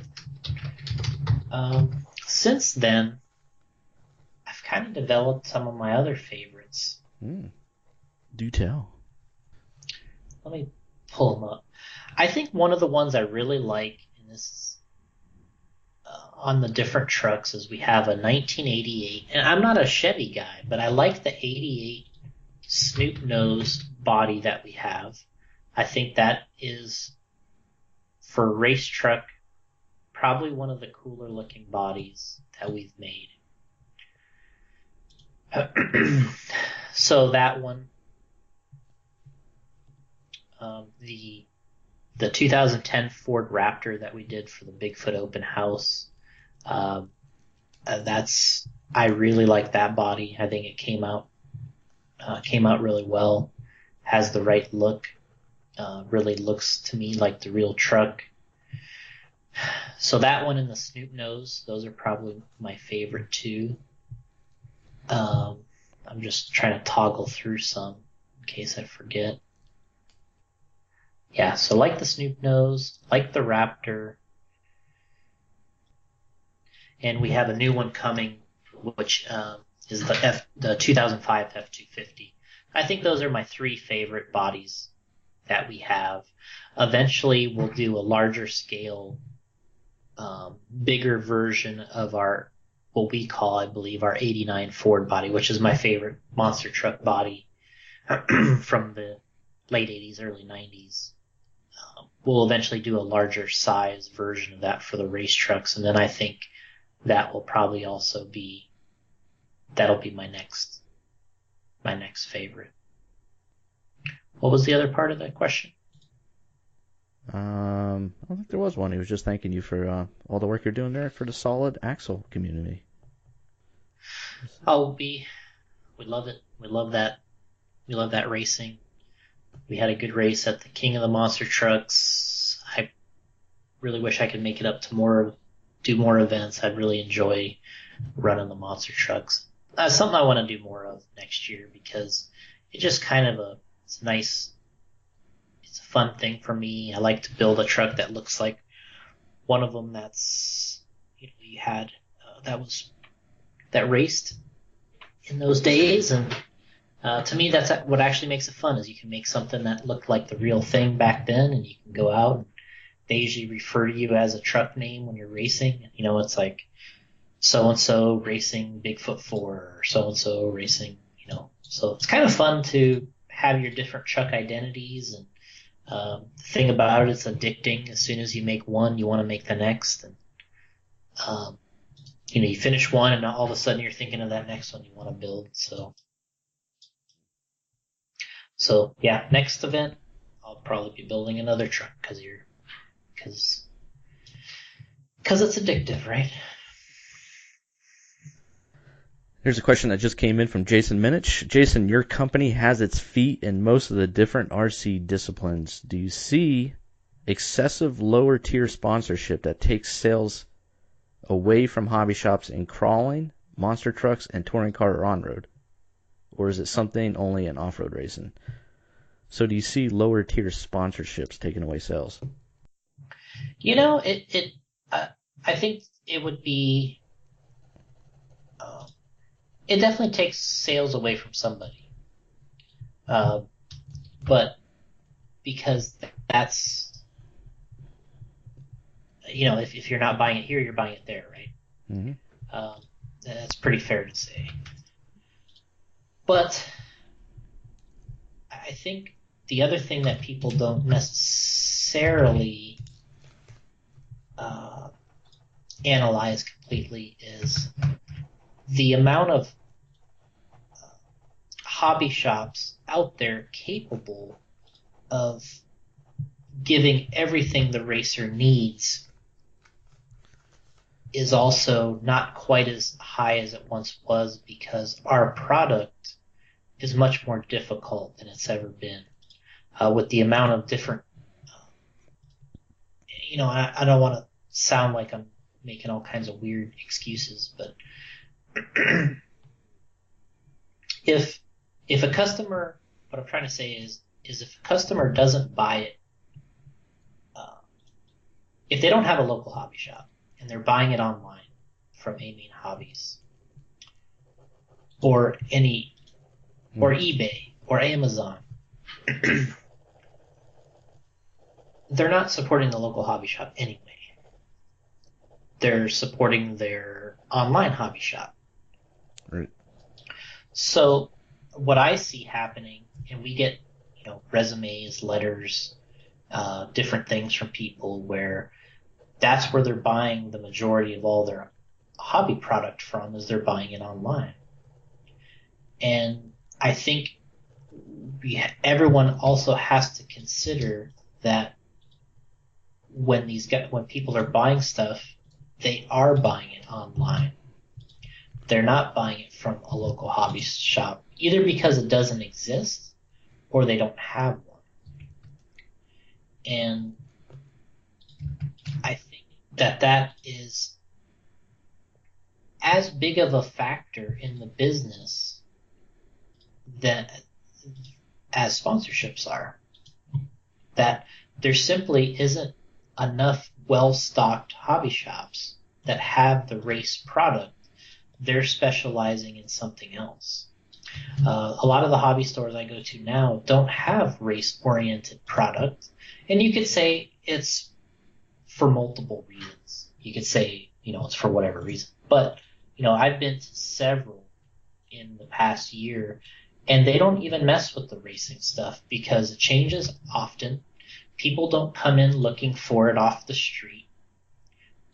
They're looking for inexpensive entry-level vehicle, Christmas presents, whatever.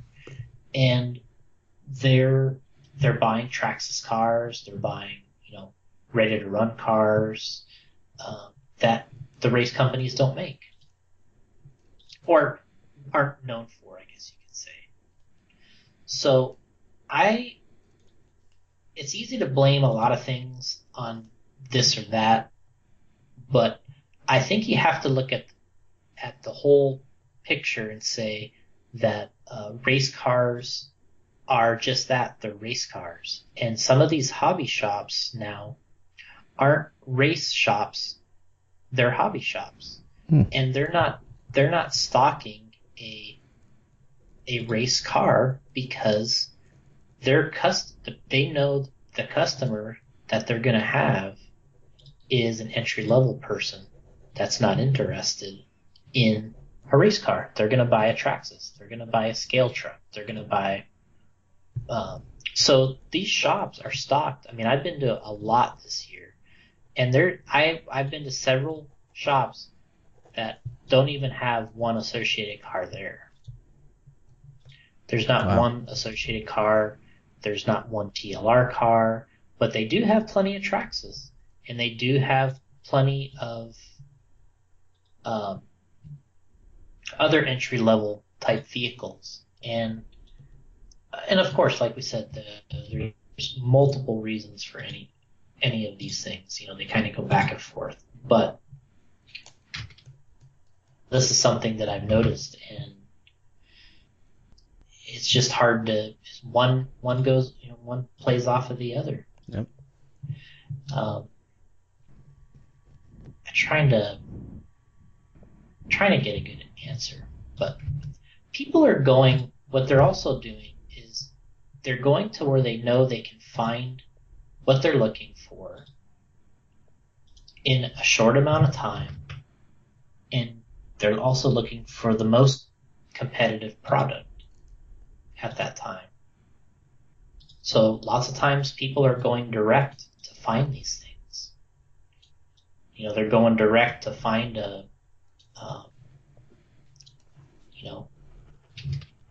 race equipment they're looking for. They're going direct, or they're going to A Main Hobbies to make, because they know they have stock of certain things. Yeah. So I guess it's hard to answer the question completely, but what I'm trying to say is it's not as cut and dry as maybe people think it is. That you just anybody can move in, offer a couple sponsorships, and you're just killing the sales, because there isn't a lot of these there isn't a lot of these hobby stores out there that are carrying everything that people are looking for. They have also catered their product differently based on the sales that they have, and when maybe a racer's also been there, they've seen that they don't have it, and they say, oh, I gotta go somewhere else and get this. So it is a two-way street. There are some great hobby stores out there. Obviously, a bunch of them, you know, we've worked with and we do work with, but they normally have tracks. The better, if there's a good race shop out there, they usually have great tracks. Like we've talked to a bunch of them here recently, right? Mm-hmm. We talked to Alex Sturgeon. We talked to Moore over at MOHR. We talked to him, and they have good tracks, so they stock race products. Chad Brockman. Exactly. But I've been to we were in St. Louis. I was over with Fred. We went to a hobby store in St. Louis. Great hobby shop. Freaking, they had all kinds of stuff. Right. But they didn't have any race stuff. Yeah. I mean, we bought, Fred and I, we bought some. He loves these certain body clips that are hard to find. And body clips. We got. It sounds stupid, but they're awesome. Yeah. And so there's a lot of factors going on with all this stuff. Okay, this is from Tim Merzine, and he's also the winner of the prediction of the Worlds. Damn. Because he's the only one that straight up said Ungaro. And Chili Duncan's claiming he nailed it, but he also threw Tebow in that mix. I don't like that. I don't think that's fair to Tim. Tim Tebow or Jared Tebow? Yeah, I don't know. He didn't specify. Can't do the laugh now. Forget how it goes. You have to watch it again. So Chili, hey, Chili. Let's give Chili something anyway. Okay, we'll give Chili something because he's always repping Rip, so we appreciate that. I think he also reps J Concepts too. He reps. I mean, he's repping. What can you give Chili that he doesn't probably already have? I mean, if he's not he's repping Car Action. He's repping everybody. Yeah, he does. Yeah, you know what? Give Chili something. We'll give him something. Anyway, Hook him something. And we'll give Tim something. So those were the two guys. Tim Merzine.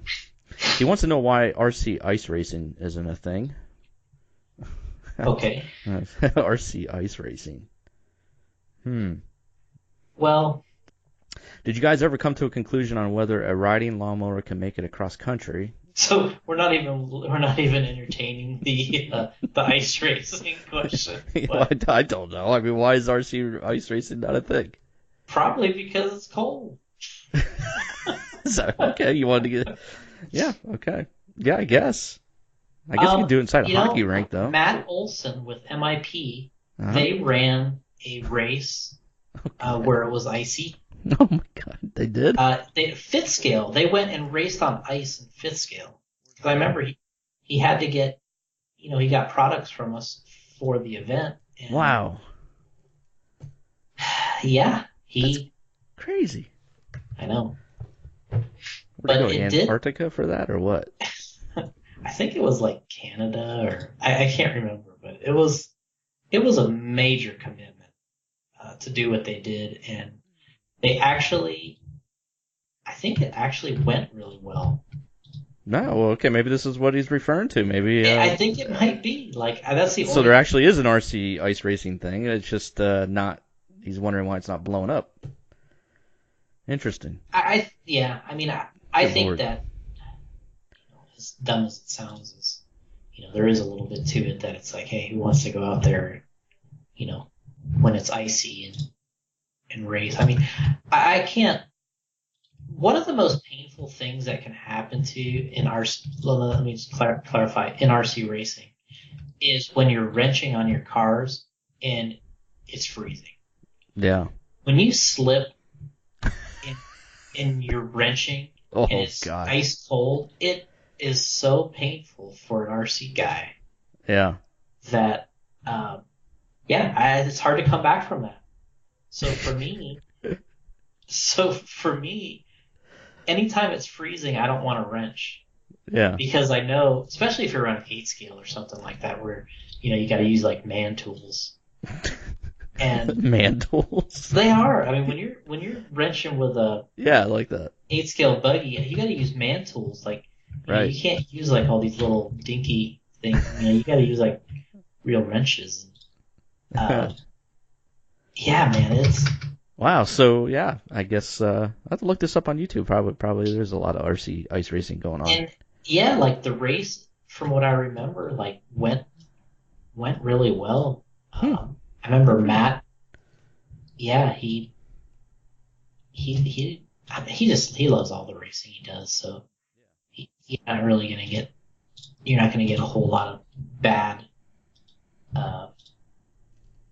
of bad comments out of Matt. But um, in general, yeah, I went. It was a good race. Crazy. Well, maybe we can check this out and see what's going on in the RC ice racing scene. I'll check YouTube out and see I'm what's going on. pretty sure this must be what he's referring to. Though. Yeah. Though those drift cars look like they're on ice all the time. Well, yeah, then there's that. That's pretty crazy. Did you guys ever come to a conclusion on whether a riding lawnmower could make it across country? Yeah, I think when we talked about that, where I don't know if you remember, Jason, we talked about the riding lawnmower trying to make it across country. We had listeners message us with YouTube video links of I guess people that done it. So I guess you can, but the only thing I didn't like about it was they were gearing up the lawnmower to make a long trip.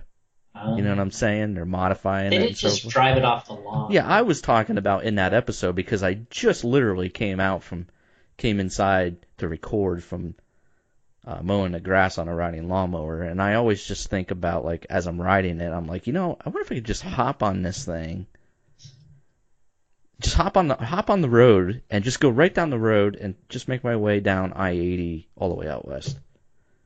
Pretty soon you're at OCRC. You know what I mean? Like just a complete stock lawnmower with the deck and all on it. Mm-hmm. Can I make it? Yeah, you can't hop it up. Well, yeah, you can't do no modifications for it or anything like that. It's just straight up, actually, as you're mowing the grass and you're done mowing your grass, put the deck up and then go get right on the road. Can I go right on the road and cross country with that thing? Mm-hmm. I think it's a legitimate question. Yeah. Just the highway part would be difficult because I think you would get pulled over, right? By the cops. I don't think I could be on the highway. I think this is kind of the point we came to before. Yeah. Where I think it'd be a tad dangerous too. But Tim wants to know if he can get on a waiting list for an RC10 GT brushless motor plate. There's not a waiting list yet, but I think we'll make enough to where when we get her done that he won't really be struggling or whatever the case may be. He'll be able to get one. We don't. Jason, you don't have a waiting list. You don't have a sign up on your website like you did the BJ4. No, but I think where I had my multiple names on there. Yeah, Masami Hirosaka. I really pumped up your pre-order numbers, Jason, back then. Burger King. And you didn't even know me. All right. What would you guess, Jason, was the maximum miles per hour you driven in an RC car? He goes, I know that's a noob type question, but I'm interested to hear.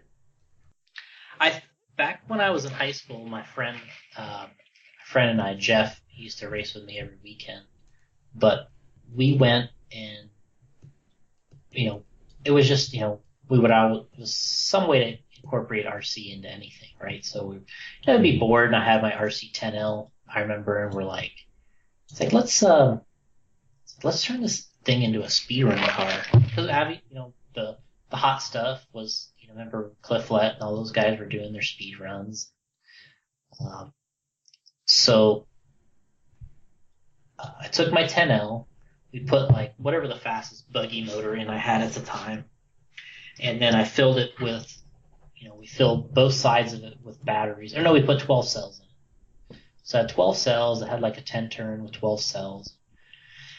Found one of our, went down first. We went to actually where my high school was because they had a nice new paved road. And I felt like that was, the best place to run that car. So we equipped it. We went out there. He had it was like a Honda CRX or what was it was a really small Honda car. Yeah, CRX, hatchback. Is that what it was? Yep. Yeah. And it had... A little two-seater. Yeah. That's exactly what it was. Yeah. And I wanted that car, but... Yeah, I mean, this is probably around the time period that you wanted it too. Yeah. Because I think he had a 90. It was a 1990. Then I got a Geo Tracker, and I was like, yeah. You're like, this is better. So we went out and took that. He had a sunroof. It had a sunroof. So I stuck the radio, the antenna out the sunroof, and we took off on this run on my road where my high school was located here in Claremont. And so I said, all right, we'll just start. I said, going slow. I said, I'll go slow. And then I said, casually get into it, and I'll start, punching it. So he's going, 50 miles an hour, 60 miles an hour, and I'm just I felt like I had like no problems. And I just punched it, and it just left. It was gone. It left?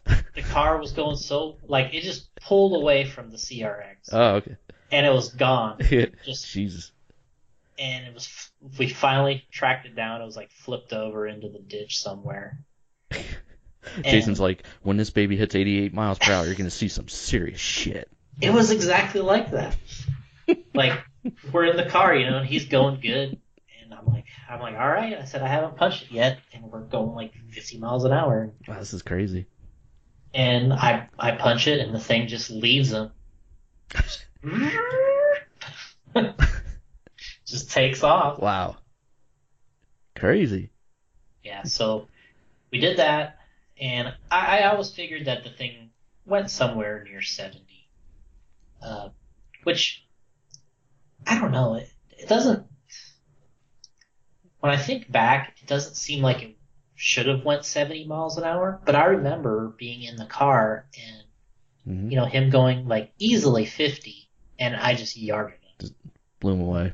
Yeah, so I always thought it was going somewhere near 70, but back then Kent Clausen had the record 75.92 miles an hour on the velodrome, and I was like, how was I going almost 75 miles an hour and I didn't even do anything special? Right?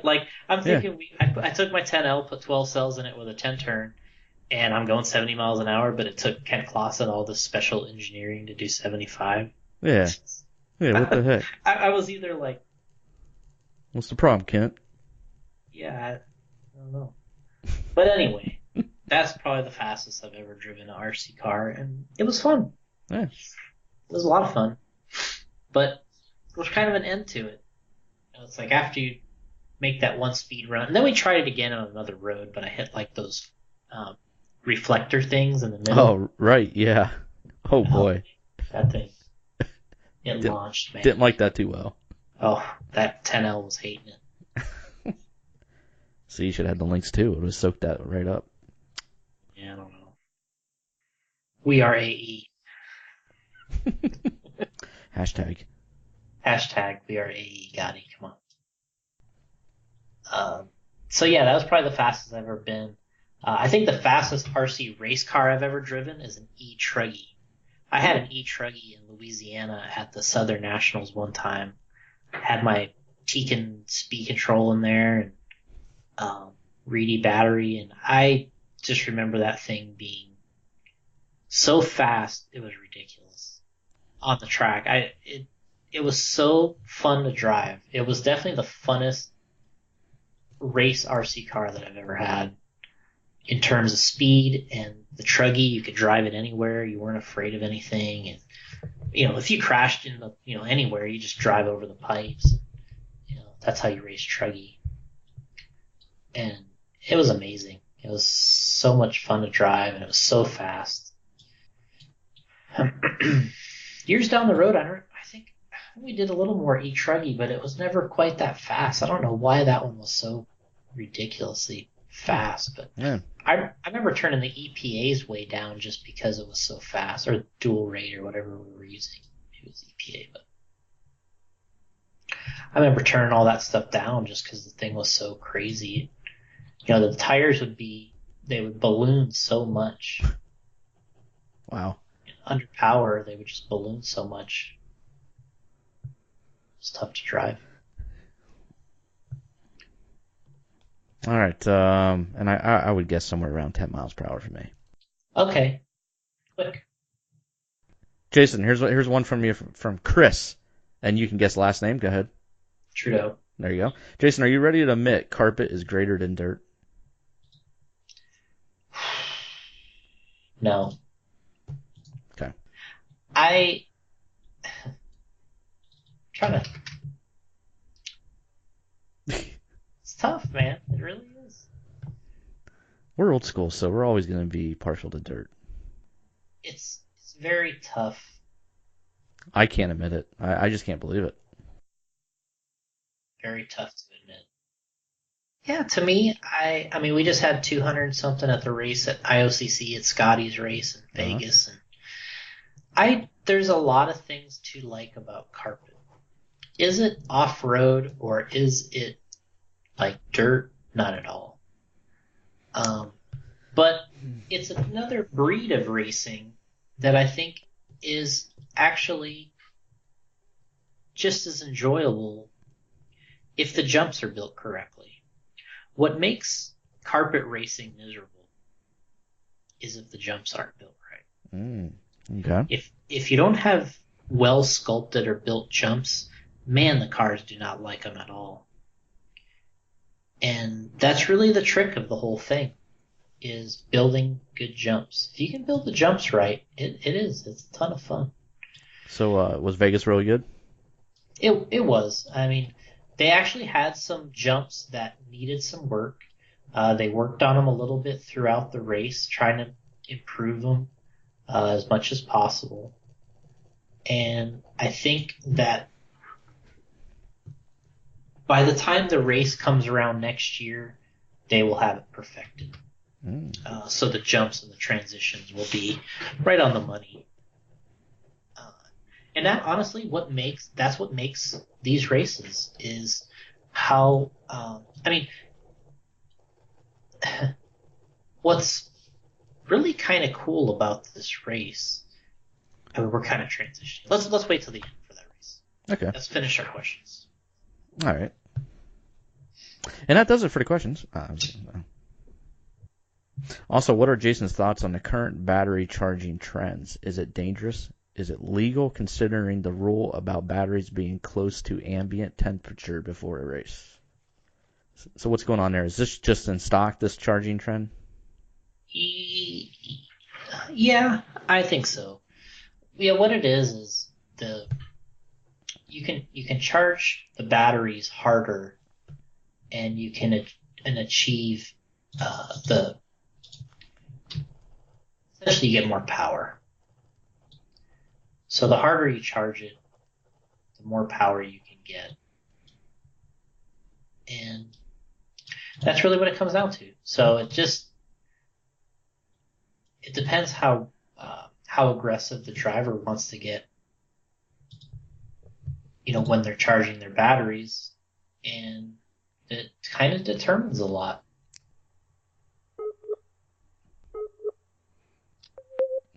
Yeah, I lost you again, Jason. So how about now? Yep. It does this dialing thing, and then you come back on. So Yeah, that's So the thing is what they try to do is control how hard you're matching them, or not matching them, how hard you're charging them by by the temperature when you come through tech. So if you're coming through tech and the thing is just scorching hot, you know you that can't go out there then. yeah, that's kind of the limit. You've reached the limit of what they want to allow. I don't know if you answered this one. When are the ellipse fronts coming out? It's on the list of things we're gonna have for next year. We don't have like a 100% uh, date on it, but they are coming. RJ asked, when will we see a Sweet 16 shootout with the top ranked 20 drivers in a 10-minute open qualifier? I saw this question and I was trying to figure out the way that it would work. Top ranked 20 drivers. So is this from? So we're going to take the top. Don't they do top 25 rankings? Yeah, they have a top 25. You can go there and check that out. We're going to see a pay-per-view with this top 25 drivers, top 20, whatever you want. I'm still trying to figure out. Top 16 in, the rest go home. 8 car B with 2 bumping up. Handout cars. All identical. Random motor draw and handout. Never. Let's just answer that right now. Not gonna happen. It's a tough one. That's never gonna happen. Those guys, don't they? Sweet 16 shootout. I kind of like the idea for sure. Will it ever happen? No, Nope. Probably not, because it'd be difficult to arrange that. Especially handout cars. Yeah, I mean You can't do that. Sponsorship stuff going on. Yeah, I mean I'm guessing that he's thinking that this would be you would be doing this sort of around sponsorships. Like it wouldn't be about who you're sponsored by. It's more of just a driver's shootout, I think, is the way I would understand the way he's talking about this. Okay. I like this idea. What I actually really like the idea of is kind of what he's referring to a little.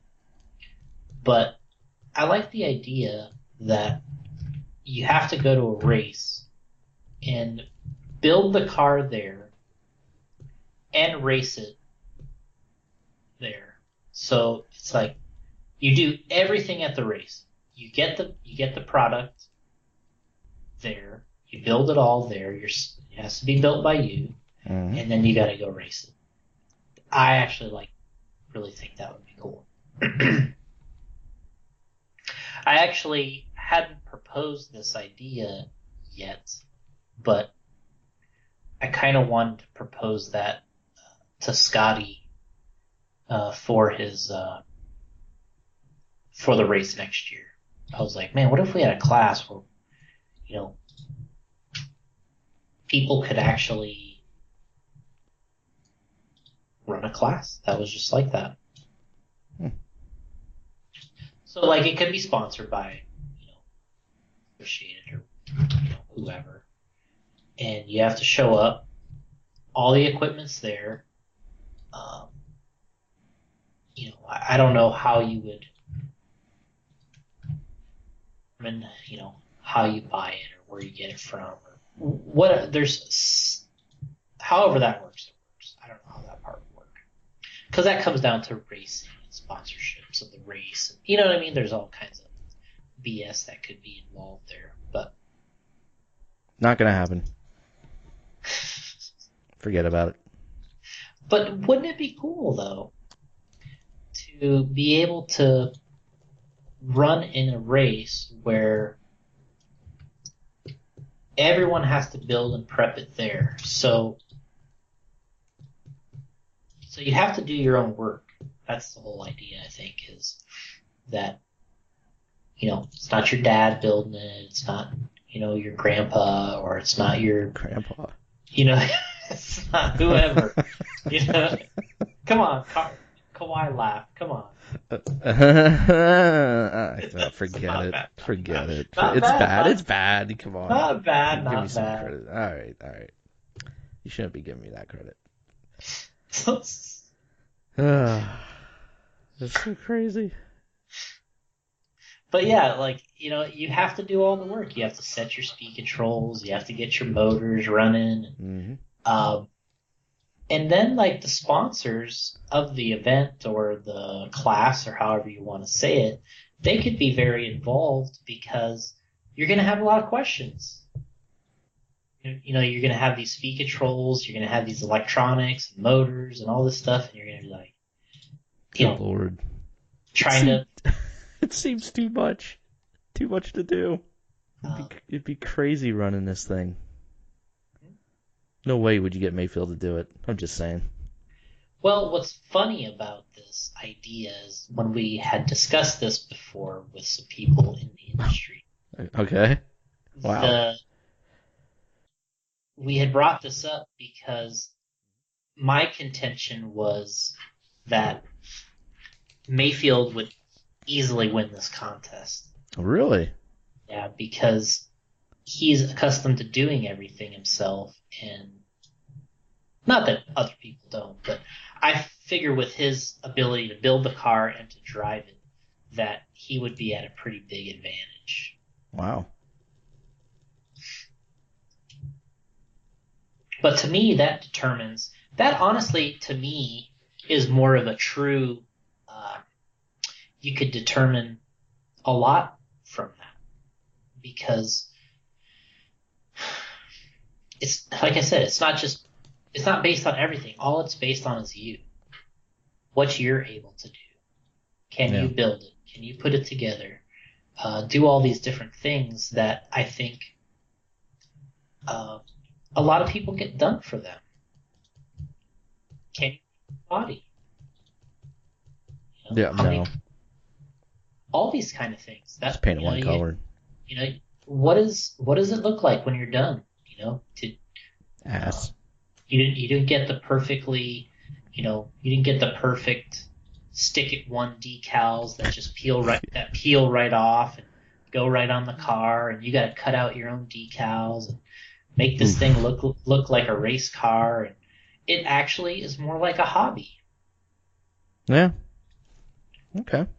So you not only are you determining who is a good driver, but you're also determining who can work on their own stuff, who can build, who can paint, who. Well, they're just gonna paint one color. Yeah, at the race you're gonna paint one color, but still, that's not easy for everybody. You gotta use your window masks, and you got all these things. Good Lord.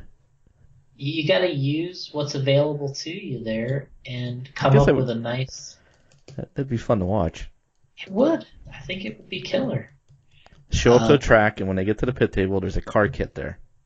Everything is there. Yep, you got to break the seal on the kit, start putting it together. Yep. It's just, and then you have a practice time or qualifying time that is coming up, and whether it's a day or however long you decide you get to do all this, but it'd be something like that, something like a day. And no if mark qualifying, just ready go. So you're going heads up, huh? Yeah, I'm going heads up. Okay. Now let's see what you got. And you know what? I think this would be cool. Okay. Well, because what's going to happen is there's going to be some people that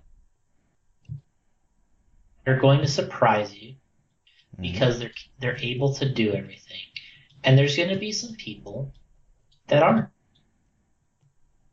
And you're going to be like, wow, with this guy without his full program is not quite as good as I thought he was. Yeah, that's true. That's true.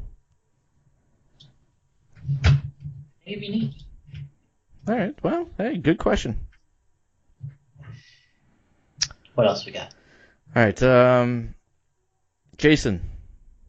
Yeah. In 5 years, what could you see being the biggest change to RC?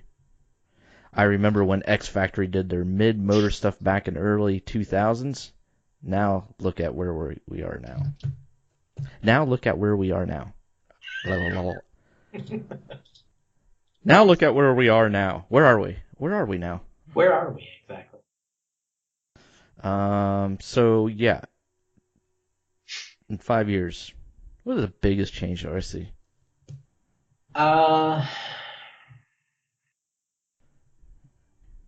That's very tough to answer, but I'm just gonna say, in general, I think there's gonna be more technology involved with not only driving the cars, but more things incorporating, your phone, just more technology that way. I kind of feel that's The radios are going to get 0.21 faster response rate.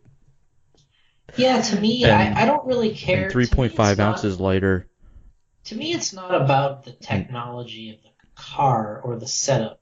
I have a little bit of a different opinion about some of these things where, people give all this credit to, a company with a great race car that they know they got the suspension geometry in place and they know where, as a race car. See, I don't see it quite like that anymore because I think like companies like Traxxas have actually they're more technically advanced than all the race car companies are. They're just choosing to use it a different way for different customers. But to me, the stuff that they're doing with their RTRs are more technically advanced than what the companies are doing with their race cars. And I think that at some point we're going to have to incorporate some of these things into our race cars in order to make it more fun and interesting for newcomers and kids. So I think that we kind of have a hell of a ways to go in racing to technically be better. We've already, the big things for us were brushless and lipo technology for racing, but there's going to have to be some other advancement that people are going to have to concentrate on other than straight up, how the car works on the track. I don't see that being where we have to advance. What I see where we have to advance is being technically more appealing to a younger, technical savvy generation. Just the fact that it's radio control isn't a big deal to people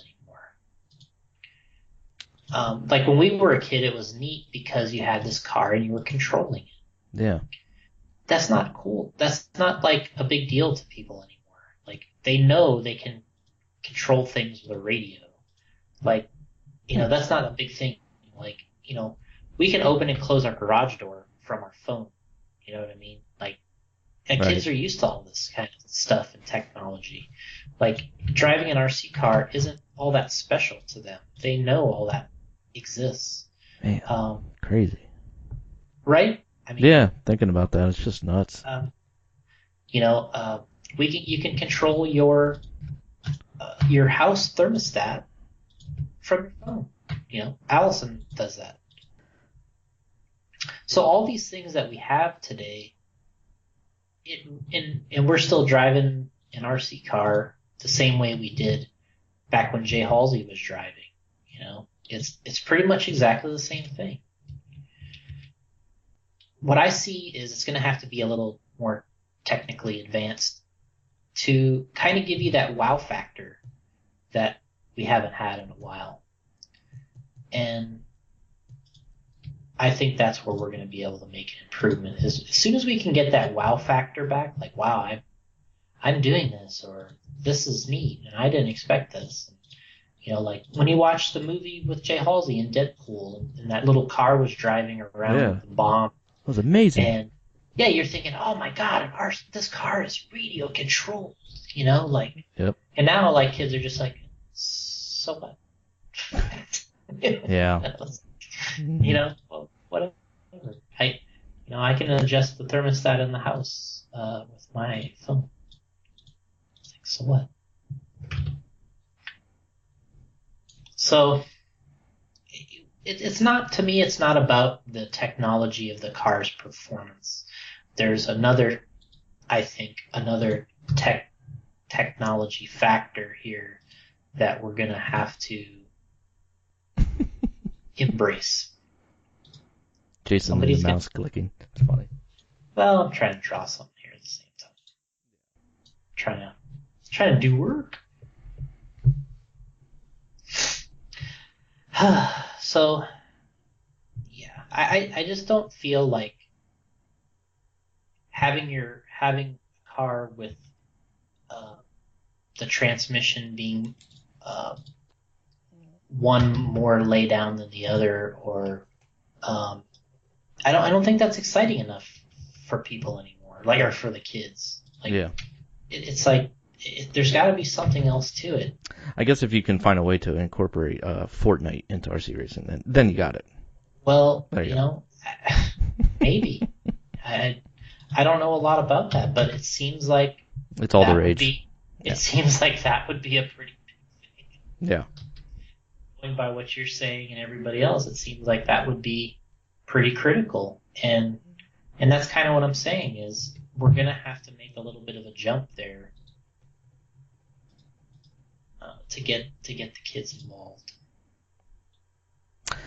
Jason, what do you think of getting rid of 17.5 and making it 21.5 in two-wheel drive? They are getting close to mod class lap times already, so I see why people are afraid to move up from the rookie class. So what do you think of switching that from 17.5 to 21.5? I kind of like the idea of running 21.5. We've discussed it a little bit for our indoor national series. Oh, okay. Where we were going to, together with like Ron Schur and the guys from Sure Speed and Hobby Wing, doing something like that. Because I do agree that they're getting a little fast, a little ridiculous. But it has been pointed out to me before by other people. One of the things we have going for us in RC is the fact that we can obtain very fast speeds. So one of the schools of thought at one point was that why do we want to limit how fast we can go when maybe the number one appealing factor of RC cars is that they can be fast. So I've heard people pitch that point before, and it actually does make a lot of sense. I do like the 21.5, but I like it because it's anything that makes it a little more of the same for everybody. I like that idea. And the thing in a racing that is tough is, sure, the speed is awesome that we can obtain in RC, but there is a point to where it is too fast for most people. And so once you get past sort of the wow factor of being really fast, having a really fast car, you start to get back to, all right, well, I kind of need to control this thing. And maybe that's the point that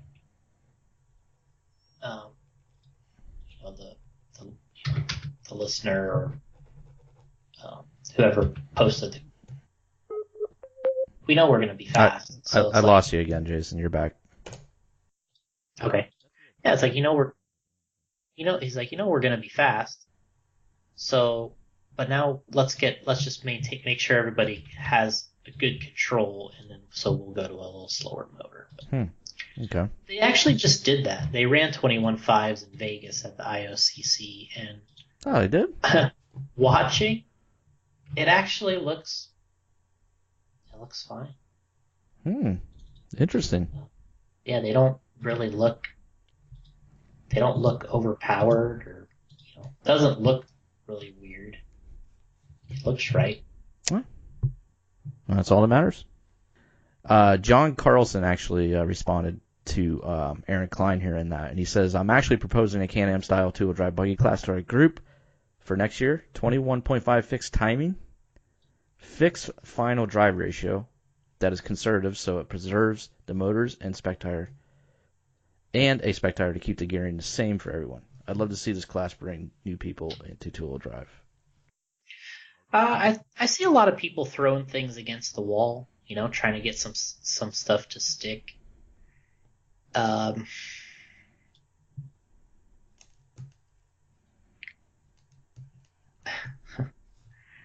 don't know that.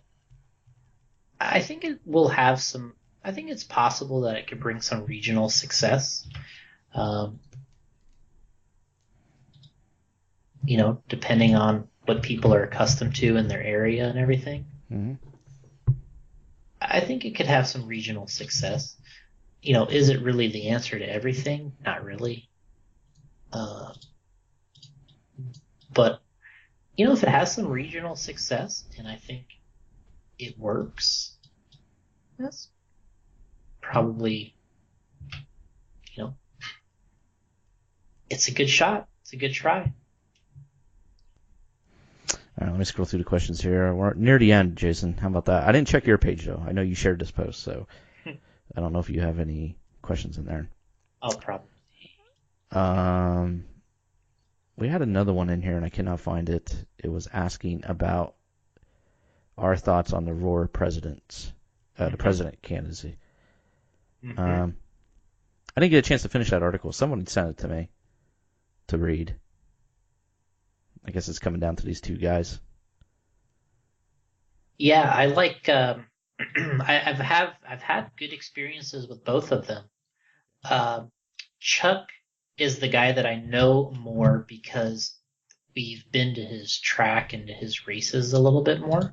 So I know Chuck better than I know. What was the other guy's name? I can't remember, but I've dealt with him at races, and I've had good experiences with both. But I really kind of like Chuck in this position right now. I hope that the other guy, because the other guy was involved at the We really need to find the names. Sorry. This is crazy. Yeah, the other guy. What now? We'll refer to him as the other guy. I'll find the article while you're talking. Go ahead. Several nationals this year, and he was there doing media for Roar. He was there doing media for Roar, so he was like, and it was actually Here, Jason. Yeah. You were gone. Doesn't it notify you when you disappear from me? No. I don't think so. All right. Well, Jason, the last name I can't even pronounce. Chuck. Yeah. Kleinhagen. Chuck Kleinhagen. Yeah. And Garland Smith. Garwin. Garland. Garwin. Yeah. Sorry, guys, but these are the two guys fighting it out. So I've had great experiences with both of them. Well, which one has the better slogan? Do they have any slogans like "Make RC Great Again" type thing? That's the one I'll go with then. I like Chuck. I like Chuck for this position. I've had good experiences with him. I think he's super knowledgeable about the industry right now. He has a track. He has multiple. He has many tracks actually. Oh wow! And he's well, I guess he still would be, but he's a former and current. He's an engineer. And the other guy, Garland,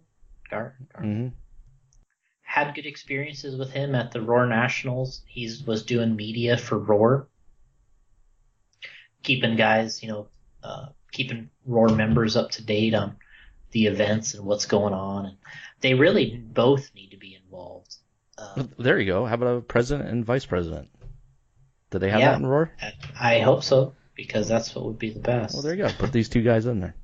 Yeah, I mean, one really kind of is helping with the marketing side, and the other one can work on the administration type items. Seems like that would be the ultimate setup. Oh, wow. And this live RC link, they have questions and answers with these guys. And then click here to vote now for your Roar president, so you can vote now. I already voted. Oh, that's pretty crazy. You can vote online, so you don't have to go to the polling booth then, huh? Okay. No. I was going to ask you guys, the listeners, to write me in as a president, but then I found out I was a non-paid position, so I was like, forget it. I was like, not that your commitment's not there, it's just, Yeah, I'm going to need a little something for my time. You know what they would tell you? Yeah, what's that? They would say, on your deathbed, you will regain total consciousness. So I got that going for me. So you got that going. Which is nice. That's what they'll tell you. Oh, and you man. just would respond with like the same, yeah, cool. I'll take it. Okay. Well, when's the voting close? I don't know. But I saw that information come out there, and I was like, you know what? I'm going to vote right now while I'm thinking about it. Does Roar have an online magazine now? Since they don't do the, they probably don't do the, what was that called? Rev Up? Rev Up. Yeah, Rev Up. I used to like getting that in the mail. Yeah. Wasn't bad. It was fun.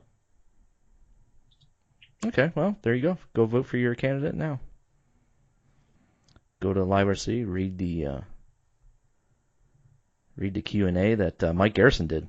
Friend of the show, Mike Garrison. Mike Garrison was asking in one of our posts there, when is some of my tire designs going to be used? Jason. They're already into. That's what I told him. I said a lot of the product that's out there already was, my creation, Kirby's, and we just pass it along to Jason. I mean, what would you say between the two of you? What do you think is who's had the biggest influence? You think on the tire designs that we created for you? Yeah, I mean, is it you or is it Kirby or? You know what? I'm gonna say it's a little bit of both. I'll be honest with you. Yeah. We really both dive into the project with the same amount of intensity and enthusiasm. Okay.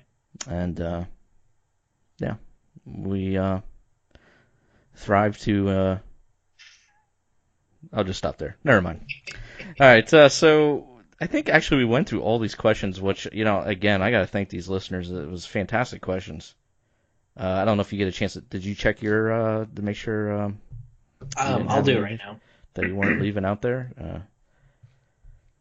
But yeah, that's pretty cool. If I ever run into any listeners anywhere, I'll let you buy me a beer. I'm going to the questions right now.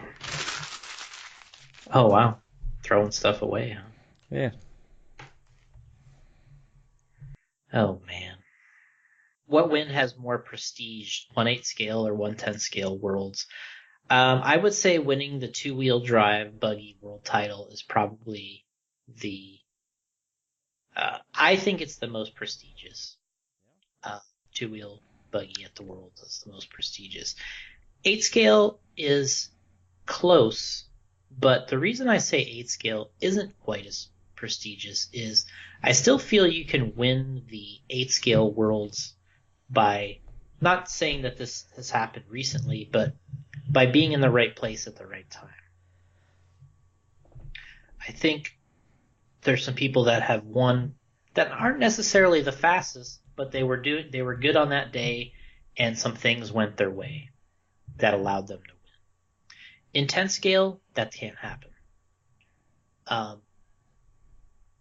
you have to be legit to win the two-wheel mod world title. And I think that's the difference. I think that winning the 8 scale one might be the most difficult in terms of things having to go go your way to win it. But I think that two-wheel buggy is the most prestigious. And that could be just me being biased, but I still think it is. Yeah. That's the way it was, and that's the way it is. Gary O'Brien. Good lord, you have 28 questions up here? He wants cool stuff for the TLR 5.0. Slim wheels. I don't think we will make slim wheels for the TLR because I'm pretty sure TLR will probably have something. And like I've said many times on the show, I still feel that they will change their wheel eventually to a more standard design, and then we'll have the wheel that works for all the cars.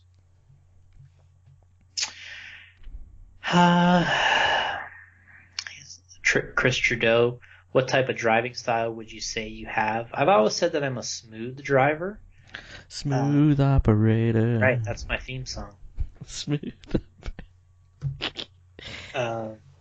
Although when I was driving on carpet, I didn't feel very smooth, so I was a little bit upset about that. But okay. I feel like on dirt, Blue Groove, I think I can drive pretty smooth, not very reckless.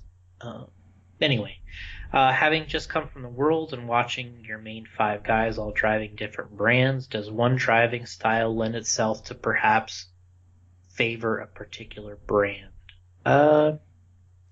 Well, I think if you're a great driver, you can adapt to whatever type of vehicle you have. You should be able to, at least anyway. Like he mentioned, Mayfield's ran Associated, Losi, and Mugen, and he's won with all the cars, and they are different. So that should show you right there that he's probably, being a great driver, you can be versatile enough to handle the different cars. I think the way you ultimately what you want to get to as a racer is to be able to change your style depending on the track. That's what Mayfield does. Is he is known for a punched or aggressive driver, but if you see him race today, what he's better at is knowing when to do it and when not to do it. So as you become more mature with your racing, you should be able to feel out the track and determine what you can and can't do. And I think that's what I see is if you're a good driver and a proving driver, you should be able to change depending on what the track allows you to do. Because at a pro stage, does the driver have to be more connected with a car to push or drive maybe more on edge than a more neutral feel, leading back to the question of style and how a particular driver drives their car? I think there's a certain way to go fast on some certain conditions, and you have to be able to adjust your formula of driving appropriately to meet that track condition. There's certain tracks that allow you to throw it around, drive hard, be aggressive, and that's the way to go fast. Some tracks, it's not going to allow you to do that. It's going to bite you. And I think knowing when to adjust is important. If you drive the same way all the time, which I would say Ryan Cavallari is probably more like that. He drives very similar. I think it takes a while for you longer to come up to speed. Guys that can change quickly and adapt quickly come up to speed a little bit quicker.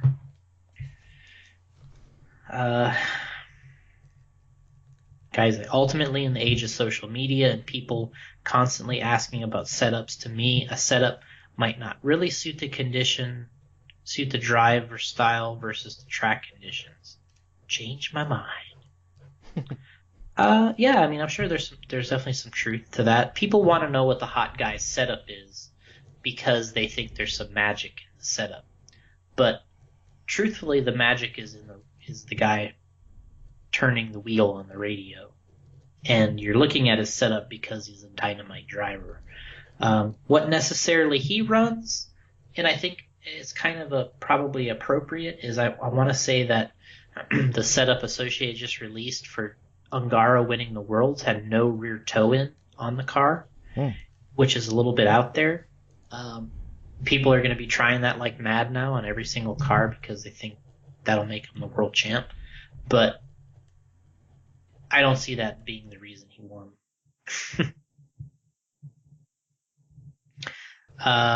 Mike Fuller with a pretty good question. What do you think of CJ Jelen parting ways with X-Ray? What has happened with other racer Malin Carlson? I heard a rumor she can't race in Europe. Yeah, that it was the rumor that she had a licensing problem in her country. I'm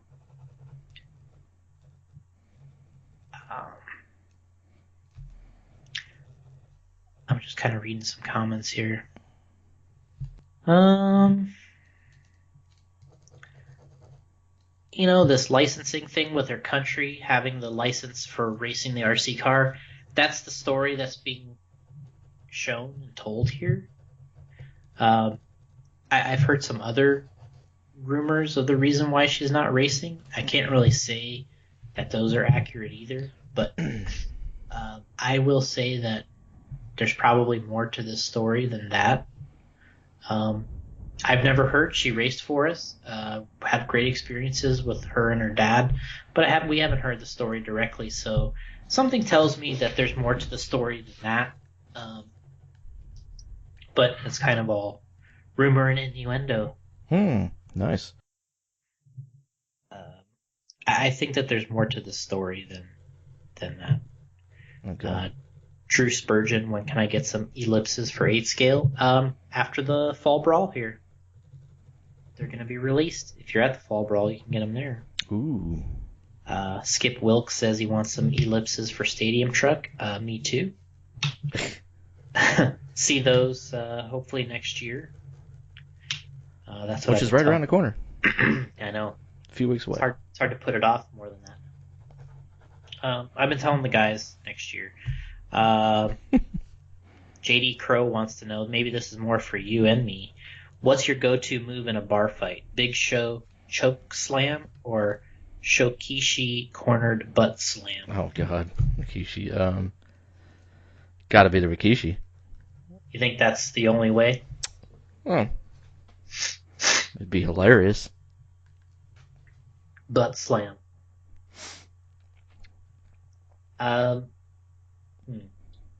Yeah, I would say that one would probably work pretty well. Yeah, I'll send you a video of it. It's great. You think that should be my move over the choke slam?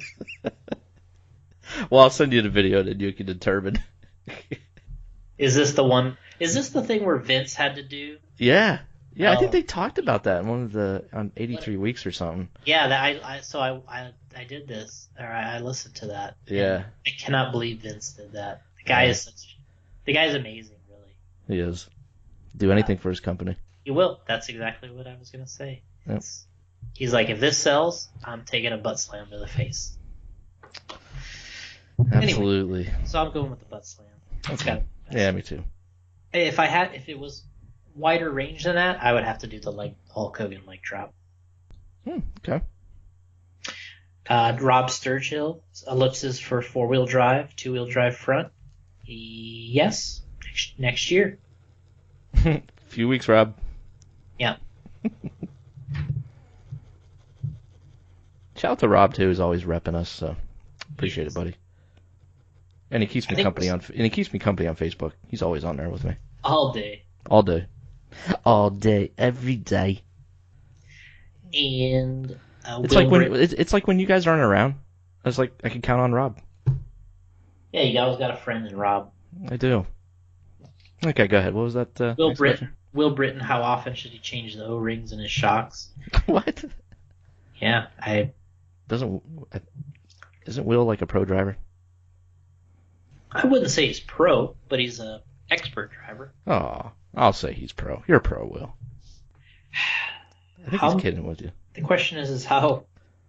Yeah, he is probably kidding, but But maybe I somebody out there don't know. So what would you do? I would do them whenever they start swelling. I think you want to start looking at if that's affecting the performance or not.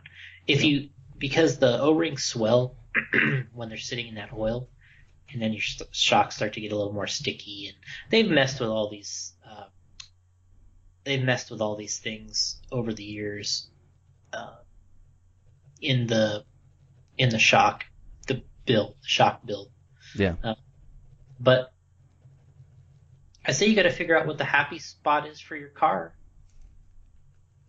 how you like it, and how fresh you like to run your equipment. Because the fresher all that stuff is, the softer the whole car feels and reacts. So you gotta kind of weigh that. When you got all fresh oil and fresh O-rings and everything's brand new, it's soft. It's on the soft side. And as you start to gain some stiction or friction or whatever you want to call it, We still talking about shocks here? we are, yeah. Okay. However you want to say it, and you start driving it like that, and you have success, maybe that's how it works good for you. So when you're not feeling so fresh, Will, that's when you change your O-rings. That's a good answer. Hey-o.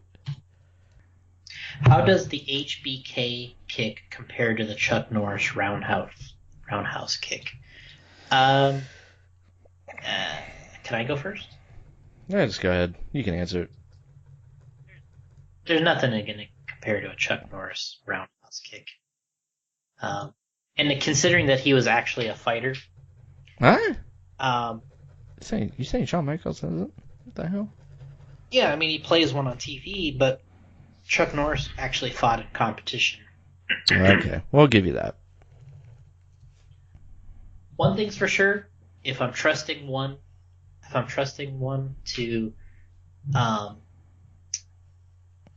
kick me for show, I'm going with HBK. Yeah, right. If I'm going for a knockout, I'm going with Chuck Norris. Yeah. Okay, that's fair. I could agree. I tell you what, man, when I see the HBK, when I see him do that kick, yeah, he does nail it. Sweet chin music. He kills it, man. That's he does such a great job selling that kick. The people that he's performing with, they help sell it for him. Man, it's awesome. All right, what else you got? Is J-Roll working on a sleeper grocery getter for Allison? No. A little inside info there. Somebody you know? Okay. Oh, it's also the same question. The other guy said C.J. Jellin departing from X-Ray. That's a big loss for X-Ray, man. That kid was awesome.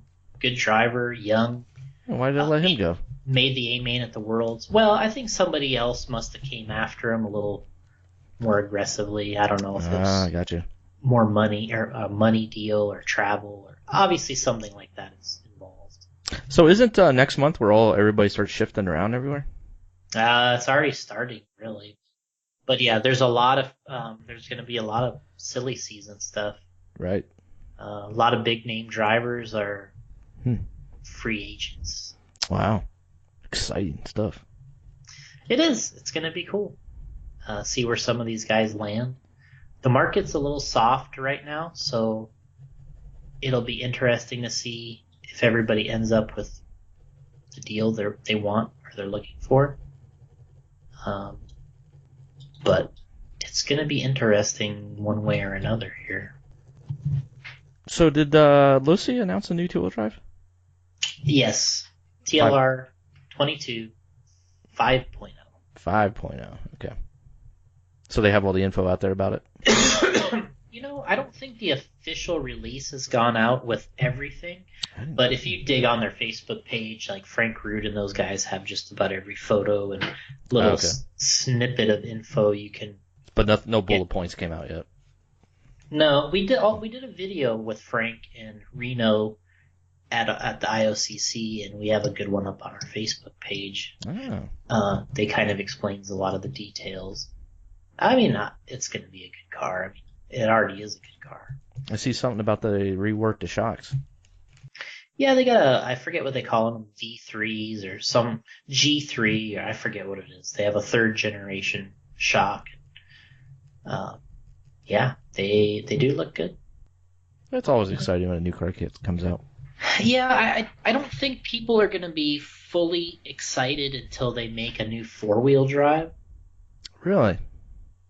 Everybody wants them to make a new four-wheel, but they keep coming out with two wheels. So Well, I think the internet will Lucy's definitely trolling them. the internet will be happy when they make a new four-wheel. Um, uh, yeah, so the internet will be much happier once they make that. But I think they're liking they're liking the new two-wheel. Everyone's liking what they see. It's a tough market now. It's not easy to just throw a new two-wheel out there and get people to bite on it. It's gotta be good. You gotta have all the tricks and the toys. I think that finishes it up. I think you went through everything, right? Yeah, Got your I questions think there? I think that was a long show there for one of our listeners that has a 7-hour drive tomorrow. If I can get it uploaded by the morning, which I don't know. I want to go play some Red Dead Online. you do. That was episode 183 of the Ripcast. And give a shout out here to and then Enzo Albertoni. Albertoni, I hope I got your last name right, Enzo. Mm-hmm. You know Enzo? I do. Oh, okay. Well, he started a Facebook page up. Him and Andrew Rizzo. Yep. They started a Facebook page called Positive RC Movement. Mm-hmm. And you go in there and you be positive. No negative stuff allowed. You get the boot. Trying to promote positivity in this world. There's too much negativity out there. You know that, Jason? Brutal, man. It's brutal. Every time you turn on the news, something bad's happening. You know, you get on the internet, everybody's trashing everybody. Mm-hmm. So he's starting this up, and they're trying to get the word out there. Less drama. Want less drama. You know what I've found is the people that say they don't like drama are the ones that like it. Right. And I'm not afraid to admit that. I even responded to him. I'm like, oh man, I like drama. I don't want to feel positive. I want to be evil. I was just Like kidding around with them. Cobra Commander and Yeah. Serpentor. Yeah, you know my stance. I'm always rooting for the villain. Yep. Right? Mm-hmm. That's true. I like a driver out there that has a little edge to him, like a Mayfield. You know. I love that. At the banquet there, Mayfield gets up there. You know, that's good stuff. I like that stuff. Yeah, nobody should be getting mad about it. Yeah, he had something to say. Yeah. JQ always has something to say that, and Mayfield finally gave him a little bit of grief about it. But you know what? I don't. Honestly, I think, it didn't even really bother JQ that much. I think he was just kind of like, all right, well, he said his thing, and I'll say my thing. Like that's how.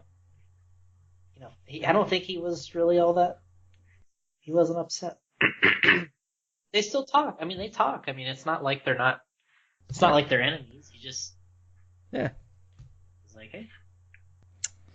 I think somebody asked a question there. We didn't touch on that because you were asking about the JQ thing, and I think there's a series RCGBT. What is it called? RCGP. RCGP. Yeah. So that's a series that JQ's starting up for somebody.